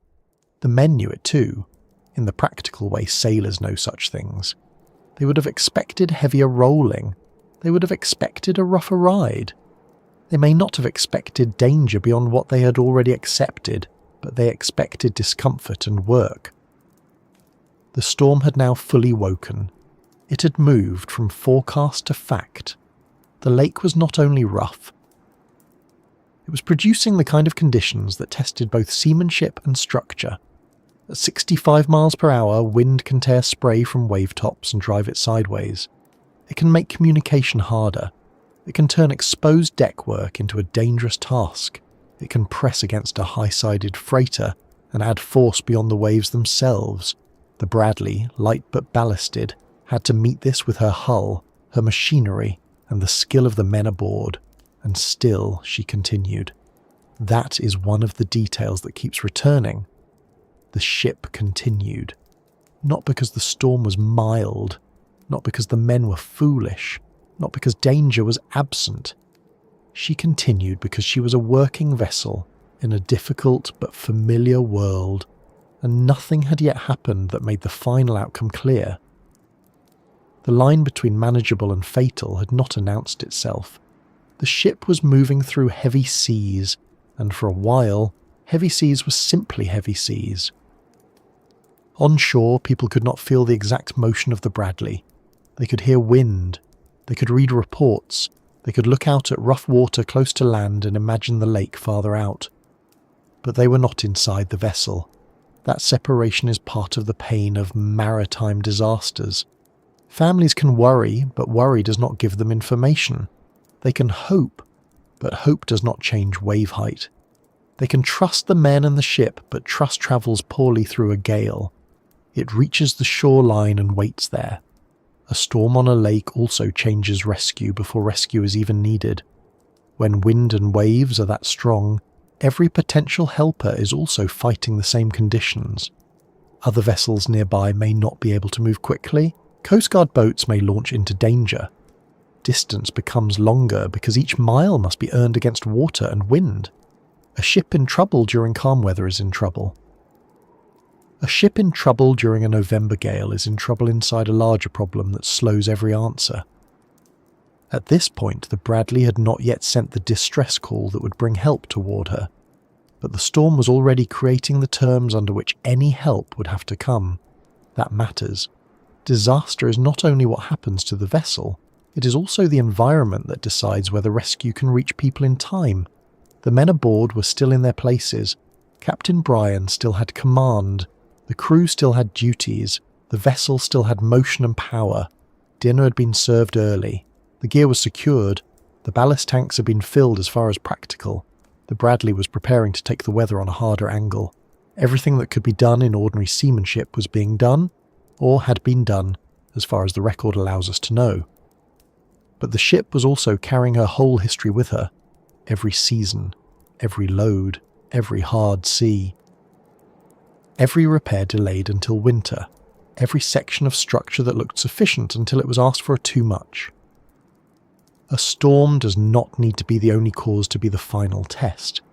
It only has to apply enough force to reveal what was already vulnerable. As daylight faded over Lake Michigan, the difference between a rough trip and a catastrophe narrowed. The men aboard could not see that narrowing as a line in the water. They could only feel the ship, follow orders, watch the weather, and keep working. The storm was no longer coming. It had arrived. The Bradley was still moving through it, still whole, still known, still the great old freighter from Rogers City. But beneath the movement, beneath the noise, beneath the confidence built by years of service, the forces on the hull were increasing. The next minutes would not give the crew much time. They would not offer a careful warning, a slow failure, or a clear chance to understand every cause. The storm had built the stage, the ship had reached the dangerous angle, and somewhere in the long steel body of the Carl D. Bradley, strain was moving toward a sound that no sailor wanted to hear. By late afternoon, the Carl D. Bradley was still moving. That may be the most difficult detail to hold in mind. She was not already gone. She was not drifting helplessly with no power, no command, and no direction. She was still a working freighter underway in a violent November storm. Her crew had secured what needed securing. Her ballast tanks had been filled as far as practical. The galley had been cleared early because Captain Brian knew the next part of the route would put heavy weather against the side of the vessel. The men aboard had reason to be cautious, reason to be tired, and reason to respect the lake, but they did not yet have reason to know that the ship beneath them was nearly out of time. The Bradley was near the northern part of Lake Michigan, about 12 miles southwest of Gull Island, when the ordinary shape of the voyage began to collapse. A few minutes earlier, First Mate Elmer Fleming had contacted Calcite and reported that the vessel was expected to arrive around 2 o'clock in the morning. That message was routine, the sort of practical communication a vessel sends while moving toward home. It placed the Bradley in time. It connected the ship to the people waiting for her. It said, in effect, "We are still coming." Then came the sound. A loud thud moved through the ship, followed by vibration. Not the usual heavy slam of weather. Not simply another wave hitting steel. It was different enough that Fleming and Captain Brian looked aft from the pilot house. What they saw gave them the answer before there was time to make sense of it. The stern was sagging. A long freighter is not supposed to look that way. It is built to flex, yes. Every large ship flexes under load and sea motion. But there is a difference between working and failing. The men in the pilot house knew enough to understand that the Bradley was no longer just fighting weather. Something had happened inside the structure of the vessel. The ship was beginning to break. The timing was brutal. Around them, the lake was already in a state that made every response harder. Wind, waves, fading light, cold water, and the size of the vessel all worked against quick rescue and clean escape. A ship breaking in calm water would be a disaster. A ship breaking in a November gale was disaster with almost no margin left. Fleming moved to the radio. His distress call gave the ship's identity, position, and the condition no sailor wants to report. Mayday, Mayday, this is the Carl D. Bradley. The message said they were about 12 miles southwest of Gull Island, in serious trouble and breaking up. Those words moved out across the storm. They were heard by radio operators, Coast Guard units, and other ships. A distress call is both a plea and a record. It says help is needed, but it also fixes a moment in history. Before that call, the Bradley was overdue only in the future. After it, she was a ship in immediate danger. Captain Brian reacted as a captain should. He sounded the general alarm. He signalled the engine room to stop the ship. He blew the whistle to abandon ship. Reports describe 7 long blasts followed by 1 short blast, the signal that tells a crew the situation has passed beyond ordinary shipboard trouble. The sound of that alarm must have moved through the vessel with a terrible clarity. Men who had been working, eating, resting, or moving through their duties now had to act at once. There was no time to collect belongings, no time to finish a thought properly, no time to prepare the mind for what the body had to do. Aboard ship, the alarm does not explain, it orders. The Bradley's power system began to fail as the ship broke. The bow section lost lights when the power cables from aft were severed. The radio went dead. The forward part of the vessel was suddenly darker, more confused, and still moving in the storm. This detail matters because darkness changes everything. It changes distance. It changes judgment. It changes how quickly a person can find a life jacket, a railing, a ladder, or another man. In daylight, even rough weather gives the eye some help. In darkness, with a vessel listing and breaking apart, every step becomes a problem. The Bradley had been a familiar workplace minutes before. Now familiar passages and decks were shifting into danger. The ship heaved upward near amidships and broke in two. The forward section rolled over and sank. The stern went down separately. The entire loss unfolded within minutes. It is worth slowing that down because the words can pass too quickly. A 638-foot freighter, a ship that had worked for more than 30 years, did not give the crew an hour. She did not give them half an hour. She did not give them a careful sequence of warnings. She broke, she lost power, she separated, and she began to disappear. The men aboard had to understand, react, reach survival gear, and get clear in almost no time at all. For anyone listening from a warm room, that may be hard to picture in practical terms. We're used to emergencies being described later, organised into neat sentences. But inside the event, nothing is neat. The deck moves, the ship lists, waves strike, wind pushes, steel groans and tears, men shout. Some hear the alarm clearly, some may hear only parts of it. A life jacket must be found, a railing must be reached. The ship is not level. The route to safety is not a hallway in a hotel with helpful signs and a small map next to the elevator. It is a moving industrial structure in a gale, and it is breaking apart beneath the people trying to leave it. Fleming later described his own scramble. He realised he did not have a life jacket, went 2 decks below to get one, and returned to the deck near the pilot house. By then, the life raft had been found. He saw Captain Brian and other crew members pulling themselves along the railing toward the high side of the bow as the forward section listed to port. Then the bow lurched, and Fleming was thrown into the water. When he surfaced, the forward section was gone.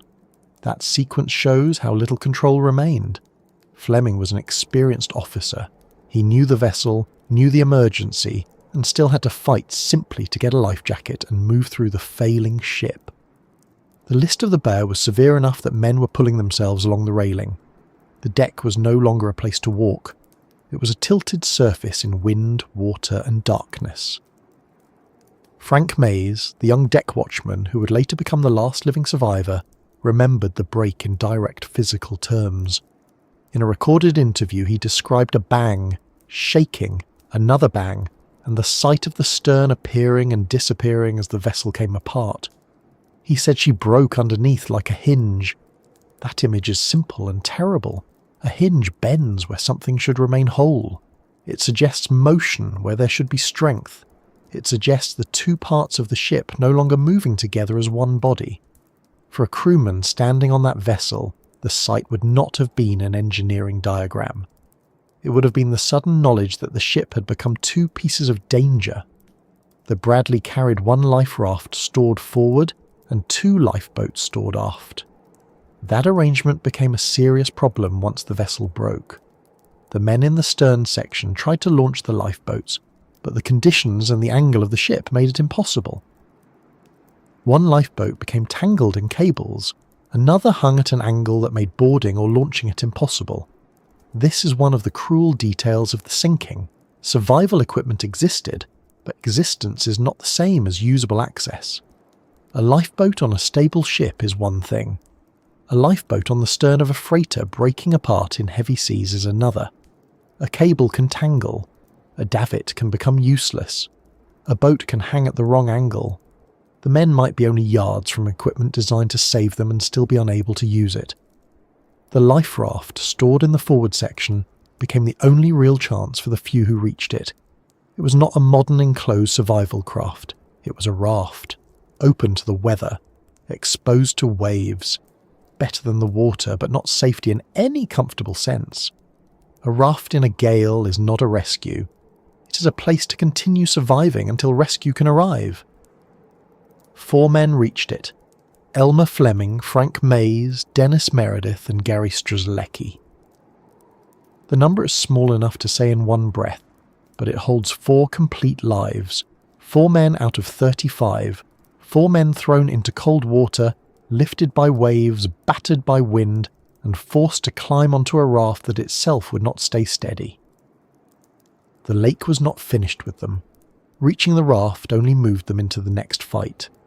Behind them, the Bradley was sinking. The forward section rolled over and went down. Fleming, after surfacing, saw the after section swing to port. The stern went down with the propeller high in the air and the light still burning. Then, as water reached the boiler room, there was an explosion and a flash of flame. That image must have stayed with the survivors for the rest of their lives.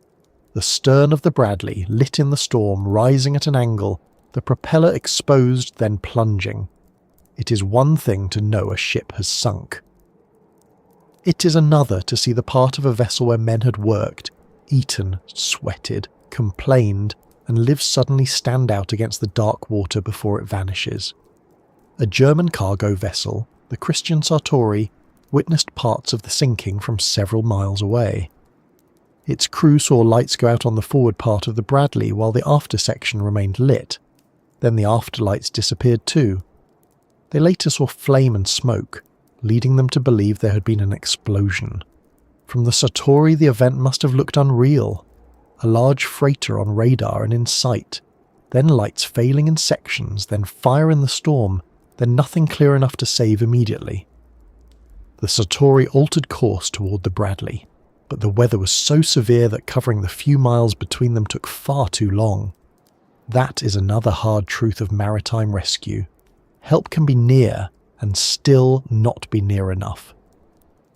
4 miles on calm water may be a short distance. 4 miles in 60-mile-per-hour wind and huge seas can become an exhausting, dangerous struggle.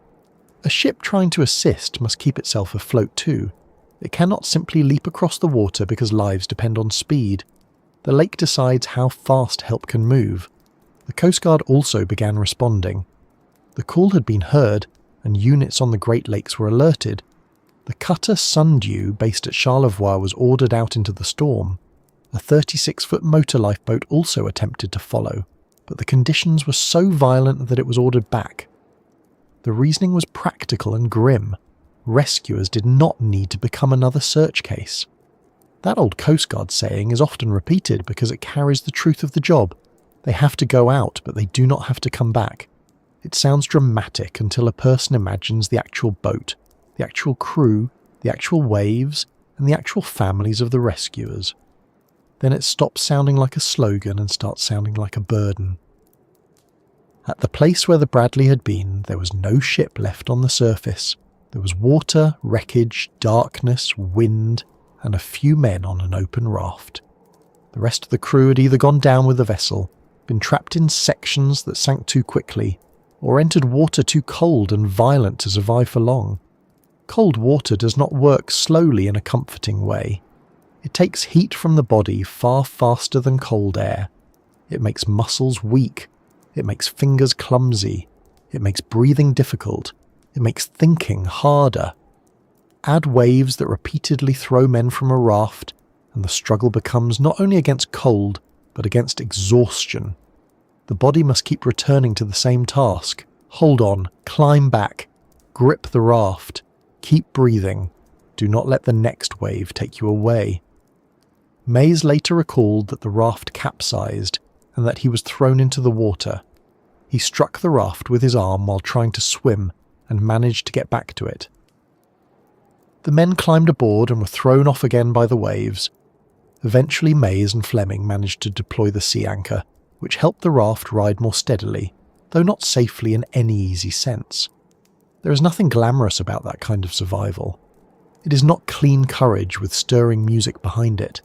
It is freezing hands, wet clothing, bruises, panic kept just under enough control to function, and the repeated decision to grab hold again. A person does not survive because he feels brave every second. He survives because there is one more thing to do, and then one more after that. Dennis Meredith and Gary Strzelecki were on the raft too. They had made it farther than most. They had escaped the ship, reached the raft, and entered the long night with Fleming and Mays. But reaching the raft was not the same as being saved. The waves kept overturning it. The cold kept taking strength. Clothing mattered. Exposure mattered. Injuries mattered. Minutes mattered. The night was not finished measuring them. Meanwhile, the distress call had changed life ashore. Radio operators understood the message. Coast Guard stations understood it. Other ships understood it. The words "breaking up" would have carried through professional ears with immediate force. This was not a vessel requesting a tow. This was not a minor machinery problem. This was the Carl D. Bradley, one of the best-known freighters on the lakes, reporting that she was coming apart. In Rogers City, the news would begin moving toward family soon enough. Not all at once, Not neatly, and not with all the answers. That may have made it worse. A disaster at sea first reaches land as fragments. A call heard, a report repeated, a location, a ship name, a possibility, a denial, another report. People gather around radios and telephones because sitting alone is unbearable. They ask for confirmation and receive uncertainty. They wait for names because names are what turn disaster from general fear into personal truth. But out on Lake Michigan, names were still bodies in cold water, men on a raft, men missing, men gone with the ship. The Record would later organise them. The town would later mourn them. Investigators would later examine decisions, weather, structural weakness, and witness statements. Divers would later find the wreck in 2 pieces on the lake bed. But in the first minutes after the break, none of that work existed. There was only the storm and the immediate fact that the Bradley had disappeared from the surface. The speed of the sinking also shaped everything that followed. Because the ship went down within minutes, many crewmen had little or no chance to reach survival gear. Because the ship broke in 2, equipment was divided and made harder to use. Because the weather was extreme, those who entered the water faced conditions that would defeat most human bodies quickly. Because night was falling, rescue crews would have to search in darkness, wind and seas strong enough to make their own work dangerous. The event became a chain with no spare links. If the ship had broken more slowly, more men might have escaped. If the weather had been calmer, lifeboats might have launched. If rescue had been closer in easier water, the raft might have been found sooner. If the vessel had been loaded differently, or if structural weakness had been detected earlier, or if the final trip had not been made, the chain might have changed. But history did not move through those alternatives. It moved through the one night that happened. And that night, the Bradley broke. The technical question of exactly why the hull failed would continue long after the sinking. The Coast Guard investigation discussed an undetected structural weakness or defect, and later accounts connect the disaster to questions about hairline cracks, unreported groundings, planned cargo hold repairs, weather, and the heavy stresses placed on a light ship in severe seas. But the men aboard did not experience the break as a technical argument. They experienced it as a sound, a sagging stern, alarms, darkness, cold, and the sudden loss of the deck beneath them. For them, the question was not yet what caused it. The question was how to get clear, how to stay above water, how to reach anything that floated, and how to live until someone found them. The Bradley's 2 sections went down and began their long fall to the bottom of Lake Michigan. The surface closed over the ship that had once been greeted with pride at Calcite, the ship that had carried stone for decades, the ship Rogers City knew by name. On the surface, the storm continued as if nothing of importance had changed. That is one of the hardest things about water. It does not keep the shape of what it has taken. A ship can be there and then not there. The waves keep moving, the wind keeps pushing, the darkness looks the same. The raft drifted with 4 men aboard, though not all 4 would see daylight. Around them were waves high enough to hide the horizon, wind hard enough to tear warmth away, and a lake so cold that each immersion stole more strength. The Bradley itself was gone from sight, but the disaster was not over. For the survivors, the longest part was just beginning. The raft was not a rescue craft in the way many of us might picture one now. It was not enclosed. It did not have a motor. It did not have heat, shelter, a radio, a bright cabin light, or any practical way to move towards shore. It was a thing that floated, and in that moment, floating was enough to make it the most important object on Lake Michigan. For the men who reached it, the raft was not safety.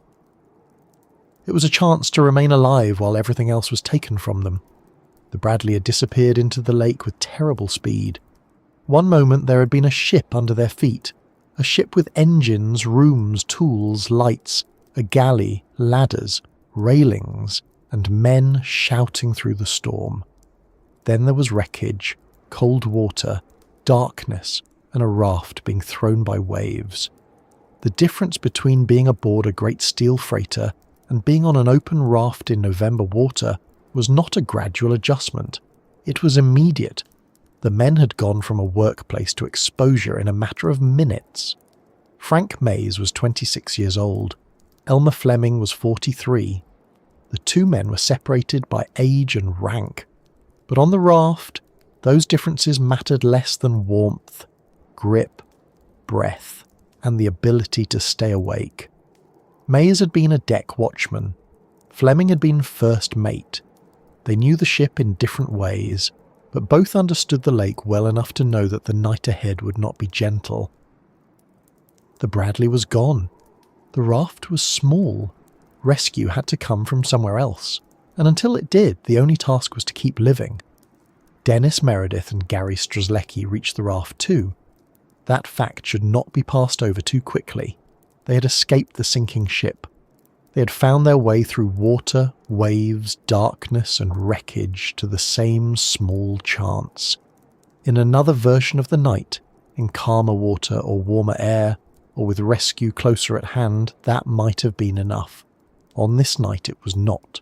The raft was repeatedly overturned or nearly overturned by the waves. Mays later described being washed off when the raft tipped, swimming upward and hitting the raft with his arm before climbing back. He and Fleming eventually managed to deploy the sea anchor, which helped the raft ride the seas more steadily.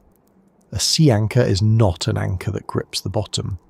It is more like a drag device placed in the water to help keep a small craft oriented against wind and waves. On a calm day, that can sound like a simple piece of equipment. In a gale, with numb hands and water breaking over you, even using a sea anchor becomes work that asks for strength a person may already be losing. The four men had to hold on while the raft moved under them. They had to hold on when waves lifted it. They had to hold on when water came over it. They had to hold on when their bodies wanted to curl into stillness. The raft did not sit politely on the lake.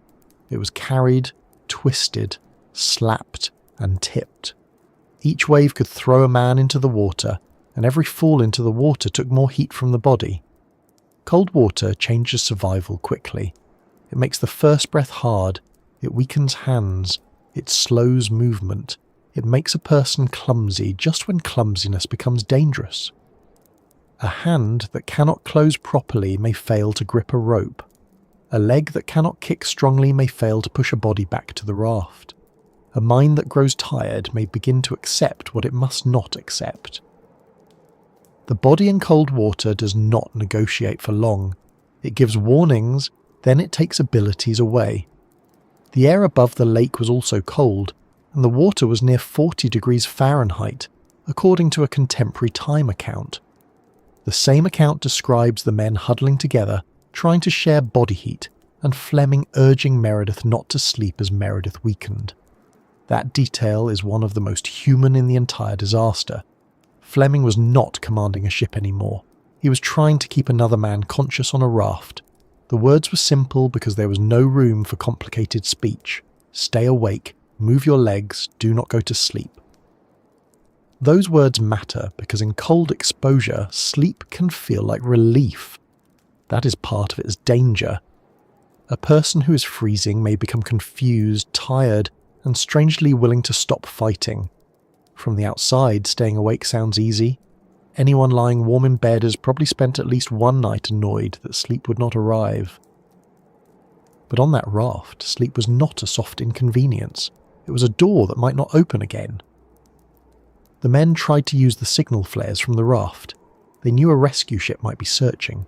They knew the distress call had been sent before the radio went dead. They knew that other vessels had been nearby. Hope had a practical shape. A light seen in darkness, a search beam turning back, a ship changing course, a voice somehow reaching through the wind. The German cargo vessel Christian Sartori had been near enough to respond, but near was not the same as close enough. The storm slowed everything. The Presque Isle County Historical Museum notes that the Sartori had been about 4 miles away when the distress call was sounded and that returning toward the scene took an hour. Mays and Fleming later said the vessel passed about half a mile from them. While Fleming tried to light the last flare as it came near, Half a mile is an ordinary distance on land. It is a few blocks. It is a short drive. It is a walk a person might take without thinking much about it. On Lake Michigan in darkness, with huge seas and wind roaring over the water, half a mile might as well be another country. The men could shout, but their voices were swallowed. They could signal, but flares were limited and wet. They could see help or sense it and still be unseen. That is one of the most painful parts of survival stories at sea. Help can pass near enough to make hope rise and still move away. From the rescue vessel, the crew may be searching as hard as men can search. They may be risking their own lives. They may be looking directly into darkness with searchlights and binoculars, but the lake can hide a raft between waves. It can cover men with spray. It can make one small object disappear in a field of moving black water and white foam. Nobody has to be careless for rescue to fail. The conditions are enough. The men on the raft saw or sensed chances slipping away. Fleming tried to make the flares work. One account says he even tore at the casing of a flare with his teeth, only for it not to ignite. That is the kind of detail that stays in the mind because it shows how small survival can become. Not a plan, not a speech, not a heroic pose. A man with freezing hands and a wet flare trying to open it with his teeth, while a rescue vessel passes through storm and darkness. The raft kept moving. The lake kept taking strength from them. Meredith had very little clothing and no shoes, according to the museum account. On a warm night, that would be uncomfortable. On Lake Michigan in November, it was life-threatening. Clothing is not merely clothing in cold water survival. It is insulation, even when wet. It slows the loss of heat. It gives the body more time. A man without shoes, in light clothing, exposed to waves and wind, was fighting at a serious disadvantage from the start. Fleming tried to help Meredith, putting an arm around him and telling him to stay awake. The others talked to him, urged him, tried to keep him moving. There are moments when human care becomes practical in the most direct way. A hand around a shoulder, a voice repeating instructions, warm breath, a command to move, a refusal to let someone drift quietly away if there is still any strength left to call him back. But the raft was not stable. Around 11:30 p.m., according to Time's account, a large wave threw the men into the water again. Mays, Strzelecki and Fleming managed to get back to the raft, but Meredith did not. There is no gentle way to say that, and there is no need to make it harsher than it already is. Dennis Meredith had survived the sinking. He had reached the raft. He had endured hours of storm and cold. Then the lake took him. The men who remained could call for him, but calling does not make a man visible in dark water. It does not reverse cold. It does not stop waves.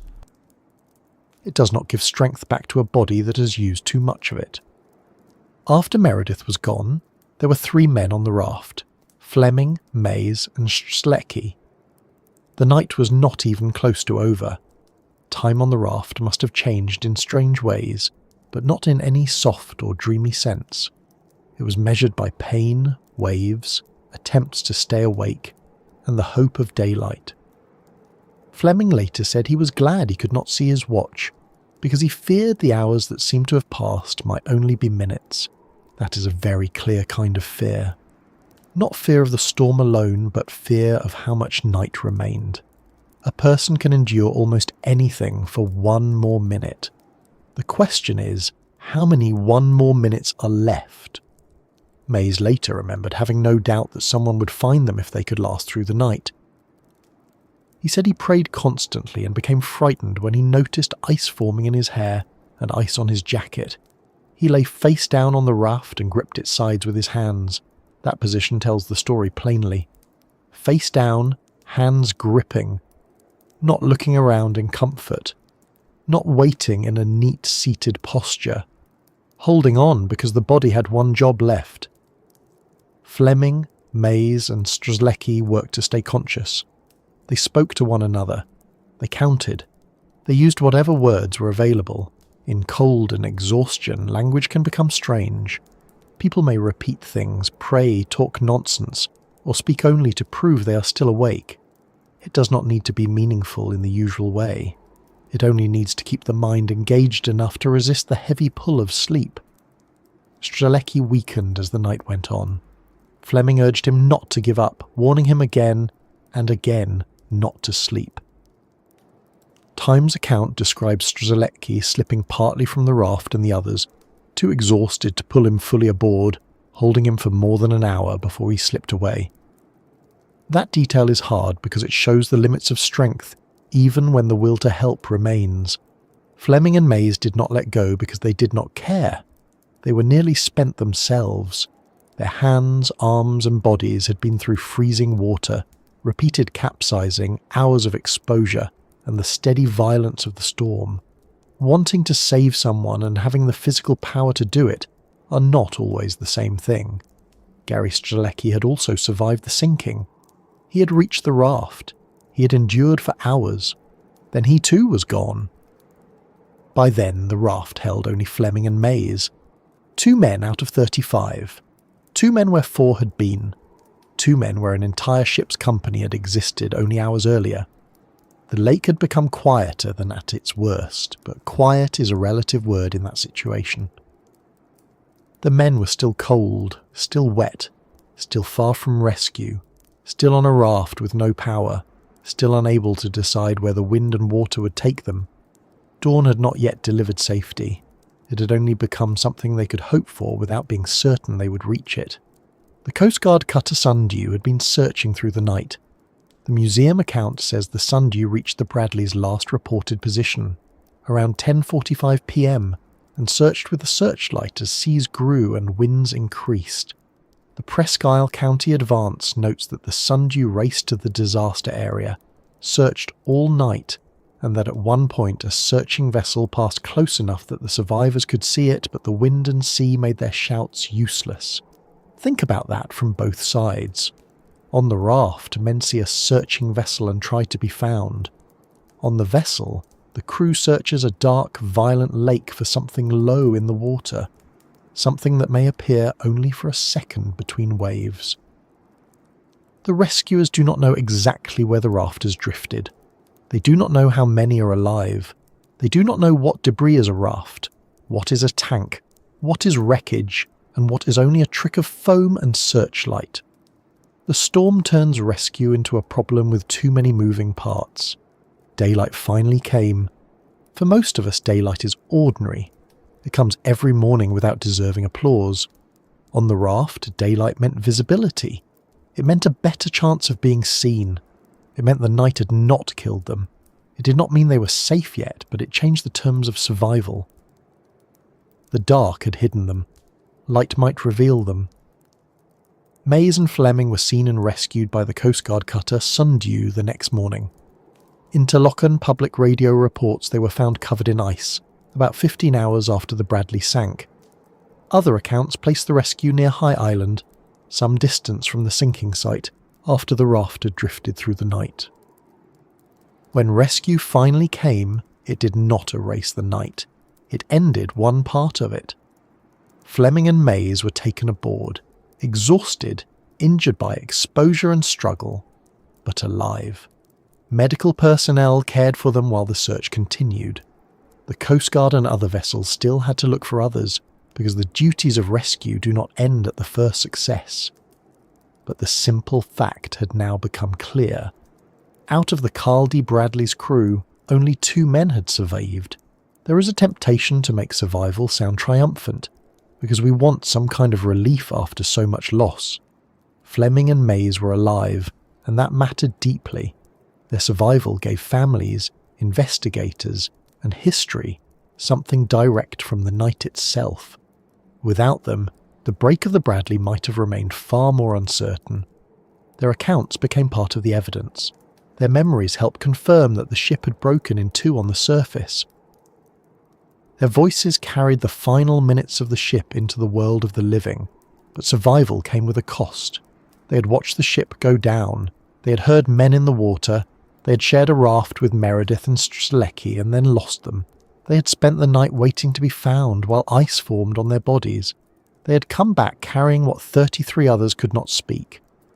A survivor does not leave a disaster behind simply because he steps onto a rescue vessel. He carries it in memory, in sleep, in sudden sounds, in questions, in the faces of families and in the long years afterward. Frank Mays would speak later about that night. His recollections helped keep the disaster from becoming only an official file. Fleming's account also shaped the record. The two men gave the sinking human detail. The bang, the shaking, the raft, the capsizing, the cold, the flares, the waiting, the belief that daylight might bring rescue. These details matter because they keep the event at the scale of human bodies, not just steel and weather. Out on the lake after the rescue, the water kept moving. That is one of the plain facts that can feel hardest. The storm did not stop because the Bradley was gone. The lake did not mark the place. Waves crossed over the surface above the broken ship. Search vessels continued. Families waited on shore. The raft was no longer alone, but the story was moving toward Rogers City now, toward the town where absence would become known by name.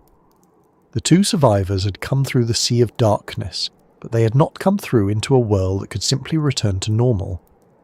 Behind them were the last lights of the Bradley, the cold raft, and the men they could not save.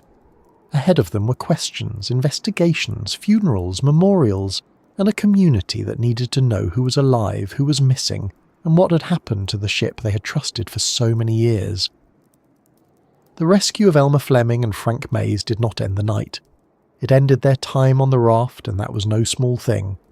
It ended the long hours of cold water, overturned wood, ice in hair, numb fingers, and the repeated work of holding on when the body had very little strength left to offer. It moved them from the open lake to the deck of the Sundew, from darkness to human hands, from exposure to blankets, care, and voices that could answer back. But the disaster itself did not stop at the moment two living men were pulled from the water. The Bradley was still gone. 33 men were still unaccounted for, dead, missing, or somewhere in the freezing lake beyond help. The storm was still making every movement hard. The searchers were still at work, and on shore families were still waiting for names. That kind of waiting is not quiet in the mind. It may look quiet from the outside. People stand, they sit, they fold their arms, they look through windows.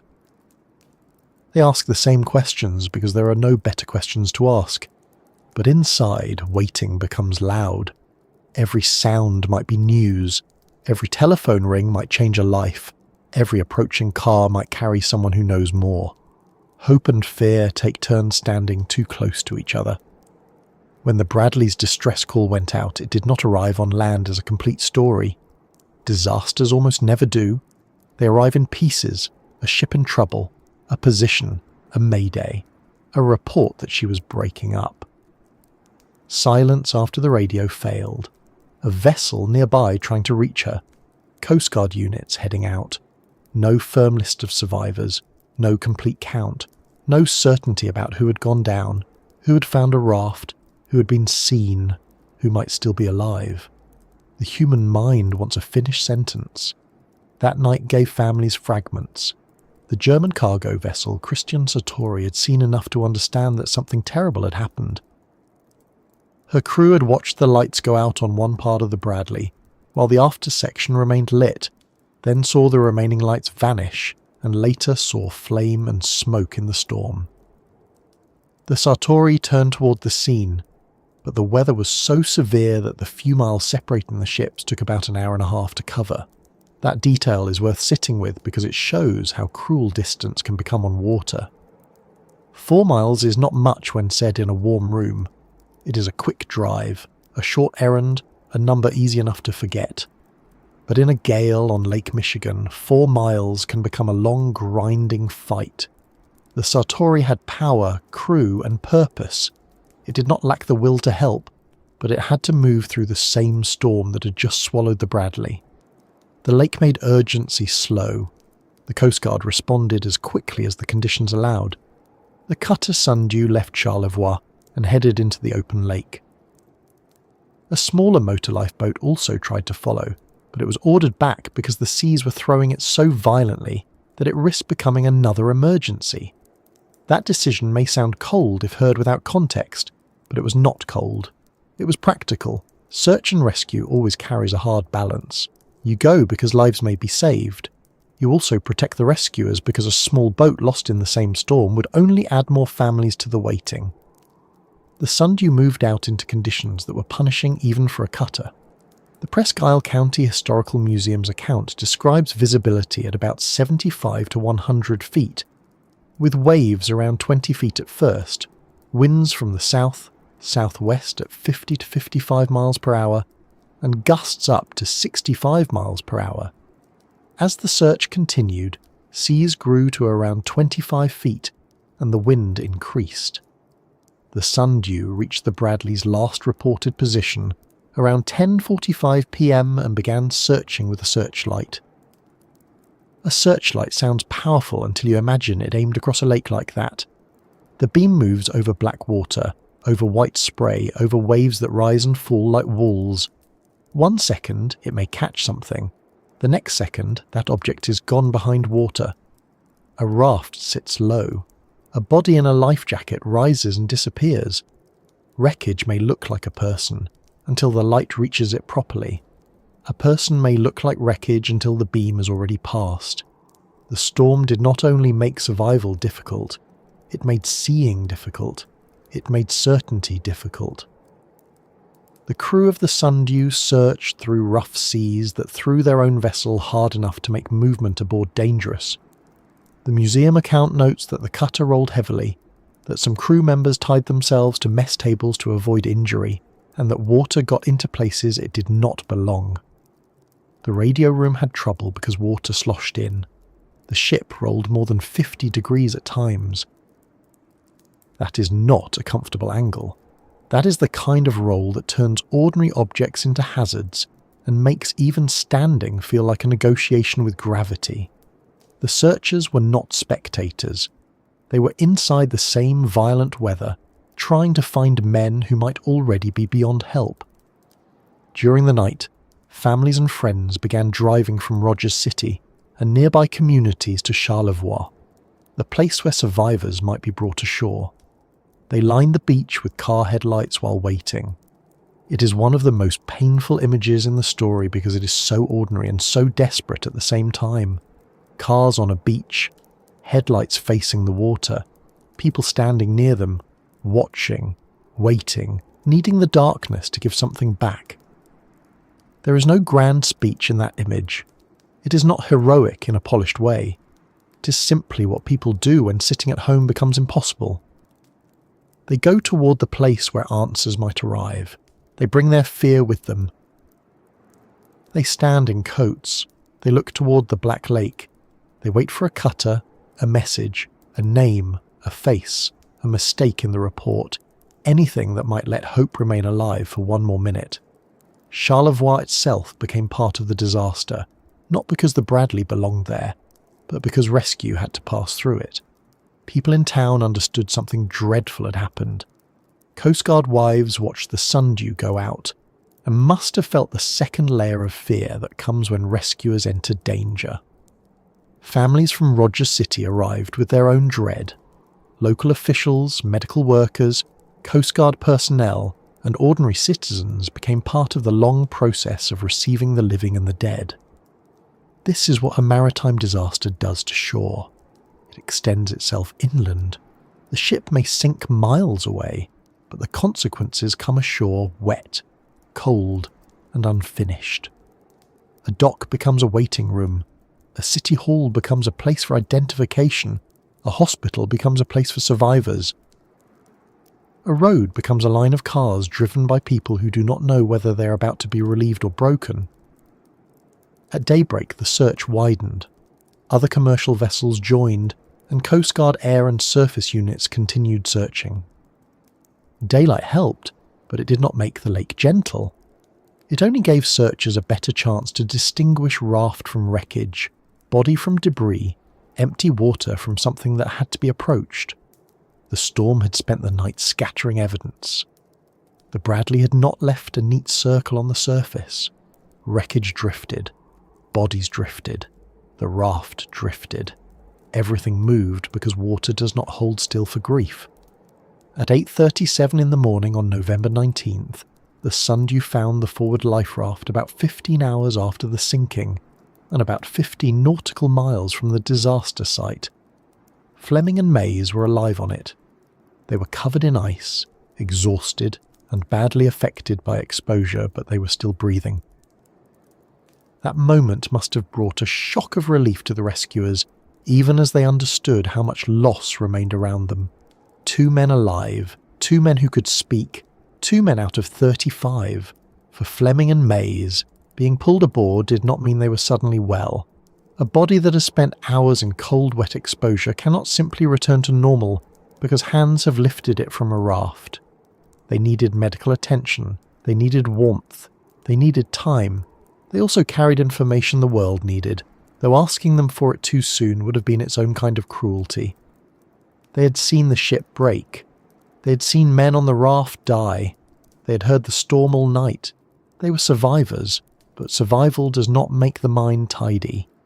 The search continued after the 2 living men were found. During the day, the Sundew and other vessels recovered bodies, all wearing life jackets.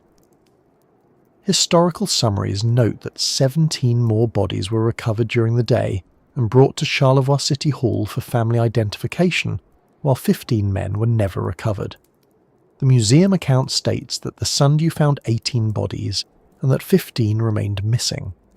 However the exact wording is counted in different ways by different summaries, the central truth remains the same. Most of the crew was gone, some bodies were found, and some families would never have a body to bury. That last fact matters deeply. Burial is not only ceremony, it is a form of certainty. A body returned gives grief a place to stand. It lets a family say goodbye in a way that is physically real. When the lake keeps a body, grief has to work differently. There is no final look, no familiar hand, no coffin with the person inside. There may be a service, a name, a marker, prayers and love, but the absence has another layer. The water keeps part of the story. Charlevoix City Hall became a place families had to enter for one of the hardest duties imaginable. Identification is a word that sounds official and clean. In practice, it means loved ones facing what the lake and storm left behind. It means men who had been expected home were now carried in under a different kind of attention. It means a wife, a parent, a brother, or another relative being asked to confirm what the heart may already fear and still refuse to accept. When the Sundew returned to Charlevoix in the afternoon, the scene was quiet in a way that people remembered. The museum account says she came back at 4:23 p.m.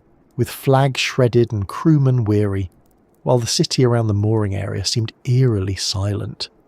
The bodies were covered on the buoy deck. The 2 survivors were taken for further medical treatment and reunited with their wives, who had been flown from Rogers City. That return must have been one of those moments when a crowd knows too much to speak normally. A cutter comes in slowly. People watch. They want to see life, and they fear seeing death. They search faces. They wait for officials. They look at covered shapes and understand without wanting to understand. There are times when silence is not peaceful. It is the sound made by too much knowledge arriving at once.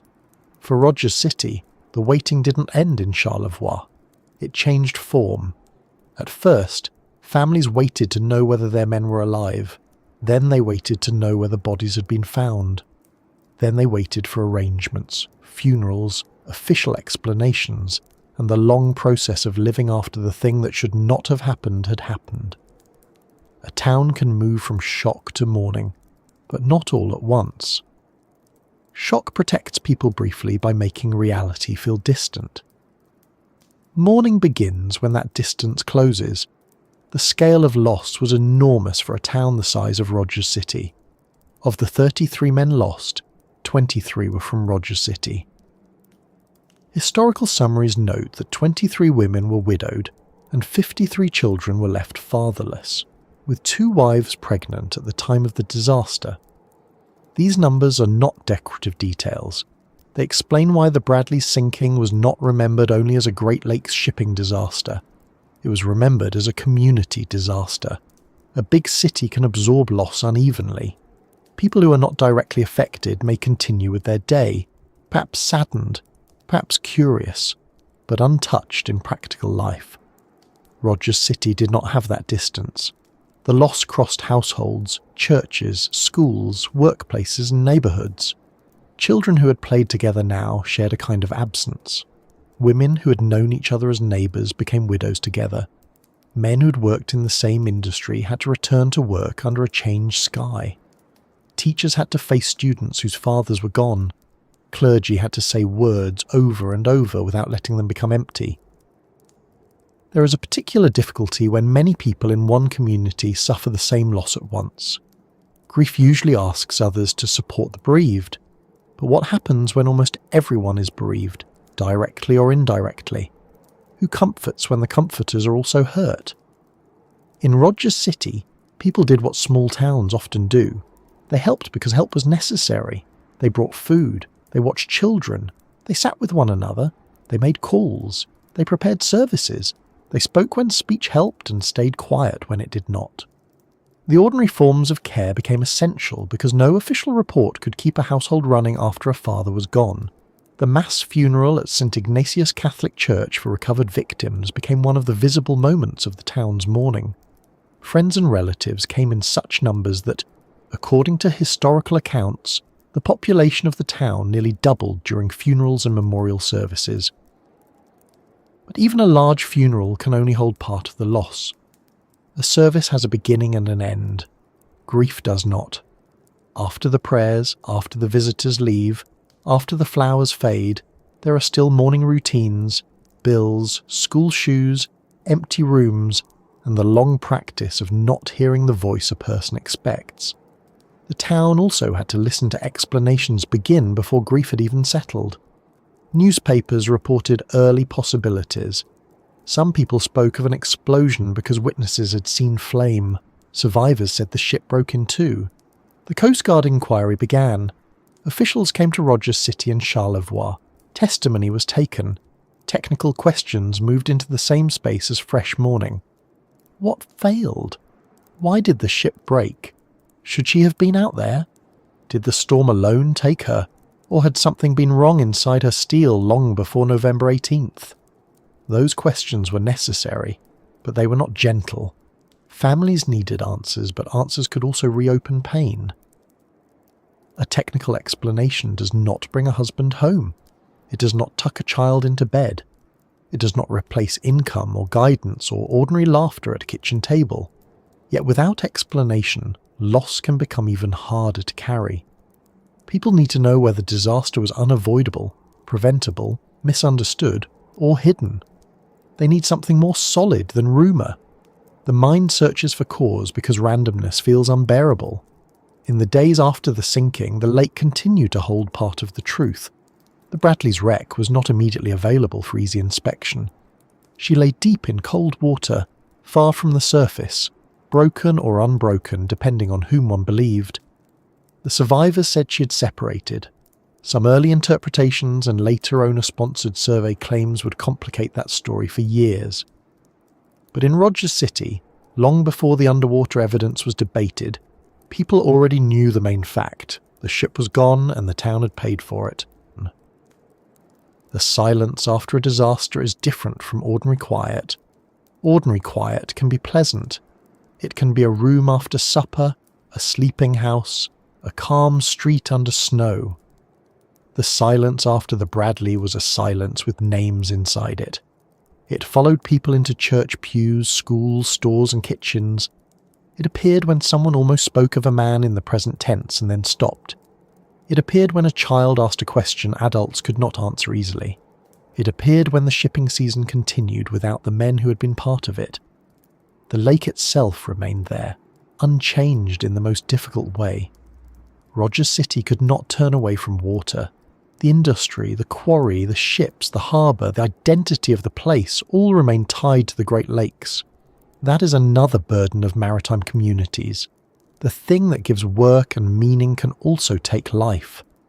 After a disaster, the shore does not vanish. People still see the water, ships still move, weather still comes. Men still have to work. Families still have to let them go. For the rescuers too, the search left memories. The Sundew's crew had gone into weather that tested them severely. Some had seen bodies in the searchlight and lost sight of them before recovery was possible. Some younger crew members had never seen death so closely before. They did their work anyway. That is what rescue required. Not a grand feeling, not perfect courage, but the ability to respond when the task is unpleasant, frightening, and necessary. The following days brought more searching, but no more survivors. The museum account says the Sundew returned to search at dawn on November the 20th and 21st, spending daylight hours in the area but finding no trace of the Bradley and no more survivors or bodies. 15 bodies were never found. The search had reached the point all searches fear, the point where hope becomes duty, and duty slowly becomes acknowledgement. Acknowledgement is not acceptance. Families may acknowledge facts long before the heart accepts them. A person can hear he is gone and still feel the body waiting for a door to open. A child can be told that a father is not coming home and still imagine him delayed. A town can hold funerals and still feel the event as unfinished. The Bradley sank in 1958, but for many families the sinking did not become past tense quickly. It remained active. It shaped childhoods, marriages, finances, memory, and the way people listen to storms.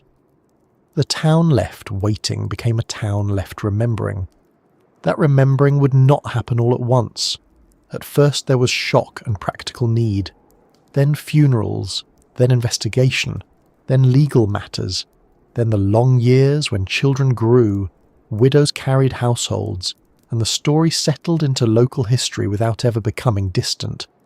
The Bradley was not allowed to become only a wreck in cold water. Her men were named. Their absence was marked. Their families carried them forward. And beneath all of it, the unanswered question remained, steady and persistent. What had really happened to the Carl D. Bradley? Not only what happened on the surface in the storm, but what had happened inside the ship before that night. What had happened in her steel over 31 years of service. What had happened in inspections, repairs, decisions, and the final order that sent her back out before winter. The search on the surface had found 2 living men, recovered many of the dead, and confirmed the scale of loss. But the deeper search, the search for cause, was only beginning. The lake had gone quiet again in the way lakes do after storms. It gave back some answers and kept others below. Rogers City had learned who was missing from its streets, but not yet why the ship they knew had failed so completely. The silence after the search was not empty. It was full of names, questions, and a wreck lying far below, waiting for the next part of the story to rise from the cold, dark water. The lake had gone quiet again in the way lakes do after storms, but the quiet did not mean the question had been answered. On the surface, the searchers had done what they could. 2 men had been rescued, bodies had been recovered, 15 men were still missing, and the town had begun the hard work of understanding that missing did not mean delayed, and silence did not mean hope. The Carl D. Bradley herself, however, was no longer where human eyes could easily reach her. She was below Lake Michigan, in cold water, broken or unbroken depending on whom you believed, carrying the strongest evidence of her own loss far beneath the waves. That is where the story becomes both technical and deeply human at the same time. Because after a shipwreck, people do not only ask who was lost, they ask why. They ask it in official offices with reports, maps, testimony and diagrams. They ask it at kitchen tables. They ask it in church basements. They ask it while looking at children who no longer have fathers. They ask it while reading headlines that sound too simple. They ask it because grief without explanation can feel like standing in a dark room with no door. At first, there were competing ideas. Some witnesses from the Christian Satori had seen flame and smoke after the Bradley went down, so an explosion seemed possible to some people. Fleming and Mays, the 2 survivors, gave a different account. They said the ship had broken in two on the surface. Frank Mays was especially firm about what he saw. He did not describe a vague impression or a confused guess. He said the Bradley broke apart and he never let go of that memory. The Coast Guard investigation had to sort through these pieces. It had weather information, survivor testimony, records of the ship's condition, reports of the final route, information about repairs, and the painful fact that the ship was gone before anyone could inspect her easily. The early records stated that the Bradley heaved upward near number 10 hatch, approximately amidships, then broke in two, with the bow rolling over and sinking, while the stern later plunged with flame and smoke as water reached the boiler room. But a disaster this large does not settle into one sentence without resistance. The Coast Guard Marine Board considered whether the vessel broke because of stresses in the storm, and there was debate about whether Captain Roland Bryan had shown poor judgment by leaving the relative shelter of the Wisconsin side and crossing northern Lake Michigan toward Lansing Shoal.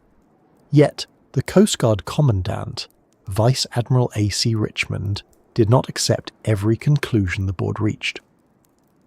He disapproved the finding that Bryan had exercised poor judgment, and he also rejected the idea that an unusual wave condition alone explained the casualty.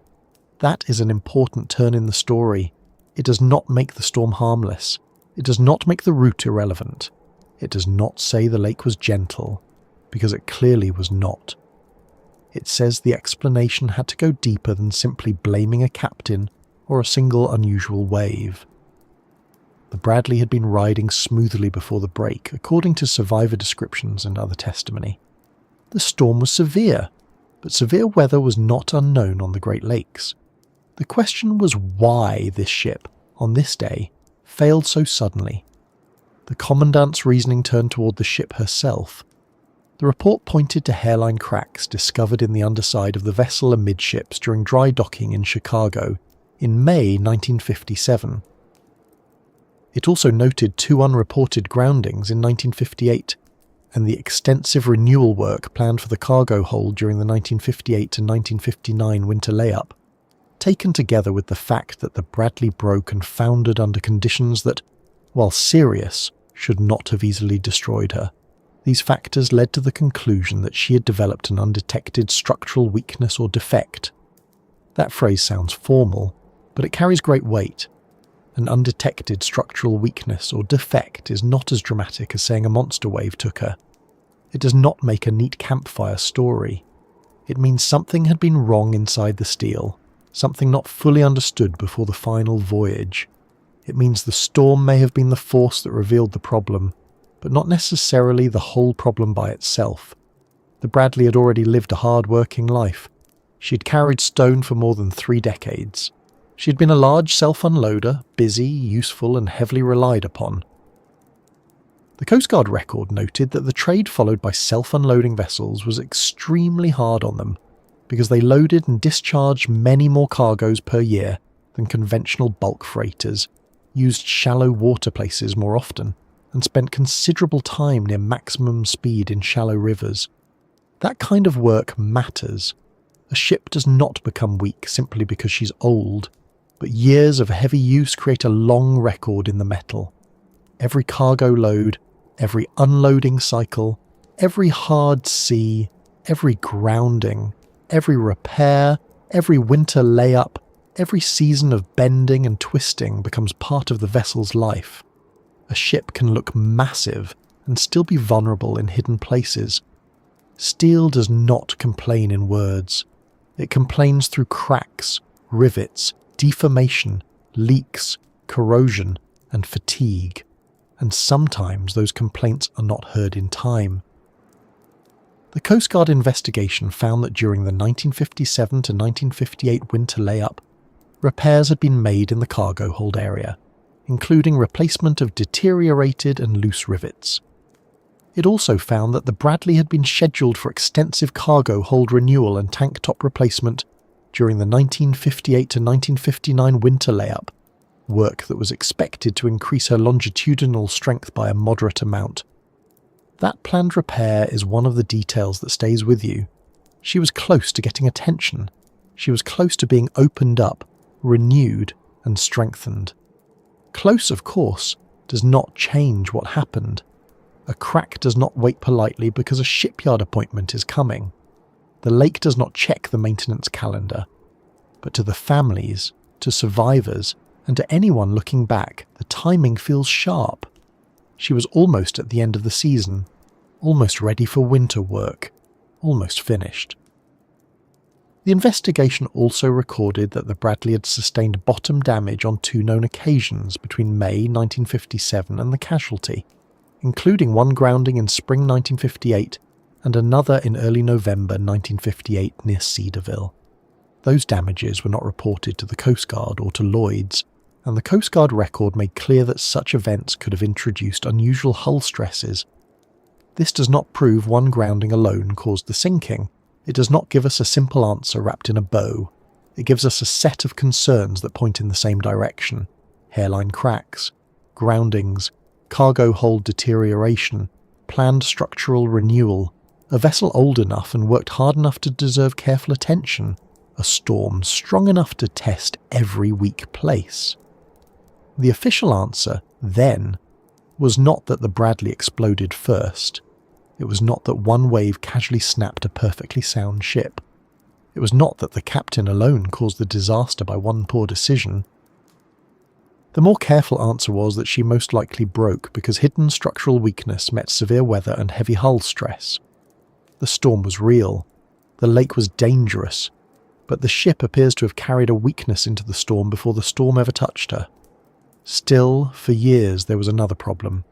The ship was deep. The lake kept the visible proof. In 1959, after winter ice had broken up, the Army Corps of Engineers located the wreck using sonar equipment aboard the survey boat MS Williams. The wreck was confirmed on the bottom of Lake Michigan, northwest of Boulder Reef. That was an important step, but sonar did not settle every argument. Sonar could show position, size and shape, but it could not let the people of Rogers City stand beside the fracture and say, "There it is." A later survey using an underwater television system from the vessel Submarex appeared to dispute the Coast Guard's conclusion. That survey suggested the sunken steamer had continuity in the lower cross-section of her hull and seemed to lie in one piece. For the families and survivors, that claim mattered. If the Bradley lay in one piece, then what did that mean about the testimony of Fleming and Mays? Had they mistaken what they saw in the darkness and storm? Had the ship broken after sinking rather than on the surface? Or had the survey been incomplete, mistaken, or too limited by the technology and conditions of the time? The owner-sponsored nature of the survey also left some people uneasy. When loss, liability and grief all occupy the same room, trust becomes difficult. Families who had already lost husbands, fathers, sons and brothers were not only hearing technical arguments, they were hearing arguments that could shape responsibility. Whether the ship broke in two on the surface mattered because it pointed towards structural failure. Structural failure raised questions about maintenance, inspection, repairs, and whether the ship should have made that final run. Frank Mays lived with the memory of the break. He had seen the ship fail. He had survived the raft. He had watched 2 other men die in the night. To have that memory questioned by distant interpretation must have been a heavy thing. He did not need the wreck to tell him what he had seen, but history often asks for physical proof, even when human testimony is clear. In 1995, an expedition led by Fred Shannon tried again to investigate and document the wreck. Frank Mays joined the effort and was able to descend in a small submersible, the Delta, toward the ship he had escaped decades earlier. The expedition reached the target and landed on the stern section, but poor visibility prevented clear video documentation of the wreck's condition. A plaque engraved with the names of the Bradley crew and expedition members was placed near the engine room area, but the question of whether the ship lay in one piece or two remained unanswered. That must have been difficult in its own quiet way. Imagine going down through hundreds of feet of dark water, returning to the place that had shaped your life, getting close enough to the wreck to touch part of the truth, and then having the lake cloud the view. Lake Michigan had given only a partial answer, the kind that makes the next attempt feel necessary. 2 years later, in May 1997, another expedition returned with Fred Shannon, Frank Mays, and marine artist and author Jim Clary. This time, a remote-controlled submarine provided video images of the wreck. The answer finally came.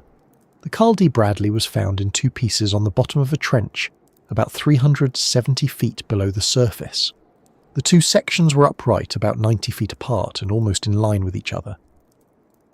The forward section was separated from the stern near number 10 hatch, the same general area described in the early accounts of the break. That discovery mattered because it gave the survivors' account the physical support people had argued over for decades. The wreck was not lying neatly whole on the bottom, it was broken. 2 great sections of a once famous freighter rested apart in the cold dark, not scattered into meaningless wreckage, but separated in a way that matched the story told by men who had been there. There is something solemn about that kind of proof. It does not cheer anyone, it does not undo the loss, it does not make the families whole, but it gives the truth a shape. It lets the record stand more firmly. The ship broke. Frank Mays had been right. The 1997 observations also found the bow and stern upright, and surprisingly intact in some places. The bow showed little damage. The A-frame supporting the unloading boom remained intact, and the unloading boom was still cabled to its saddle down the centre of the spar deck. That is one of those details that feels almost ordinary until you remember where it is. The boom that once unloaded stone into waiting shore facilities still lay with the wreck. The equipment of working life remained attached to the silent remains of the ship. A wreck on the bottom is not the ship as the crew knew her. It is the ship after force, sinking, pressure, cold, and time have finished their first work. But some pieces remain recognisable. A pilot house, a boom, a hatch area, a name, a bell, a rail. These objects help the mind connect the living vessel to the wreck. They remind us that the Bradley was not just a theory of structural failure. She had been a place where men worked, ate, joked, worried, and waited for home. What the wreck finally revealed was not every detail of the disaster. That is important. It confirmed that the Bradley lay in 2 pieces. It supported the survivor accounts. It made structural failure harder to dismiss. But it did not replay the final minutes with perfect clarity. It did not show the exact crack at the exact second of failure. It did not tell us whether one stress mattered more than another. It didn't rank storm, age, hidden defect, grounding damage, ballast condition, route, and maintenance history in a neat list from most guilty to least guilty. Real history often refuses that kind of neatness. It gives us enough to understand, but not always enough to satisfy every question. The most reasonable answer is a combined one. The Bradley was an older self-unloading freighter that had worked hard for decades. She had signs and history that raised serious concerns. Hairline cracks, prior damage, unreported groundings, deteriorated cargo hold areas, and planned structural renewal. She was travelling light but ballasted in a severe November storm with heavy seas striking and stressing the hull. Under those conditions, an unseen weakness became a fatal break. That is what really happened in the most careful sense. Not one thing. A chain. The storm was one link. The ship's condition was another. The final route and timing were another. The age and workload of the vessel were another.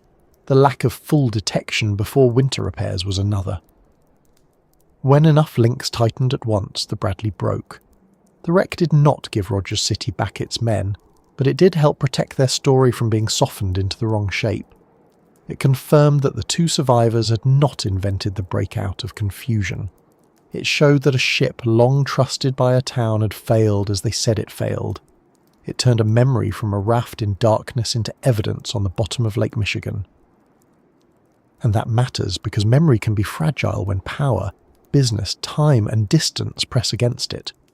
A survivor's voice can be doubted. A family's anger can be dismissed as grief. A town's suspicion can be called emotion. but steel on the lake bed is harder to wave away. The broken hull was quiet, but it spoke plainly enough. The Bradley remains there now, deep and cold, beyond casual reach. She's not a place for ordinary visitors. The depth, cold, and conditions make the wreck a serious technical site. It is not a tourist stop. It is a grave, an industrial ruin, and a piece of evidence all at once. Divers and researchers who approach such a wreck carry a responsibility to the people attached to it. Curiosity is natural, but respect has to come first. For Rogers City, the Bradley is still not only a wreck. She's a list of names. She's a date in November. She's a bell rung in memory. She is stories told by families who inherited absence. She's children who grew up without fathers and adults who remembered the night car headlights faced the lake. She's a warning about steel, weather, schedules, and the danger of trusting too much in something simply because it has always returned before. So, what did the wreck finally reveal? It revealed that the Bradley did break in too. It revealed that Frank Mays and Elmer Fleming had carried the truth out of the storm with them. It revealed that the final disaster was not just a bad wave and not just bad luck. It was a hard collision between severe weather and a vessel with hidden weakness. It revealed that ships can look powerful while carrying damage no one fully sees. It revealed that official answers can take time, and that sometimes the lake holds the final evidence until people are ready, able, and determined enough to go looking. And maybe, in a quieter way, it revealed why this story still stays with people. The Carl D. Bradley was not lost in an empty legend. She was lost in a real storm with real men aboard from a real town that remembered them. Her broken hull on the bottom of Lake Michigan does not make the story larger than life. It makes it exactly life-sized. Steel can fail, weather can rise, decisions can matter, work can carry risk, families can be changed in one evening. Tonight, as this long telling comes to rest, the lake is still there. Rogers City is still there. The names are still there. The wreck is still below, in two pieces, quiet in the cold water. The answer is not perfect, but it is clearer than it once was. The Bradley did not simply vanish. She broke. She sank. 2 men survived to say what happened, and years later the wreck confirmed that they had told the truth. If you're still listening, let the room around you settle again. Let the noise of the storm stay in the past where it belongs. The men of the Carl D. Bradley are remembered not because the lake took them, but because their town, their families, and the people who kept asking questions refused to let them become just a number. The ship rests far below Lake Michigan, but the story stayed above the water, carried by memory, evidence, and the simple human need to know what happened before saying goodnight.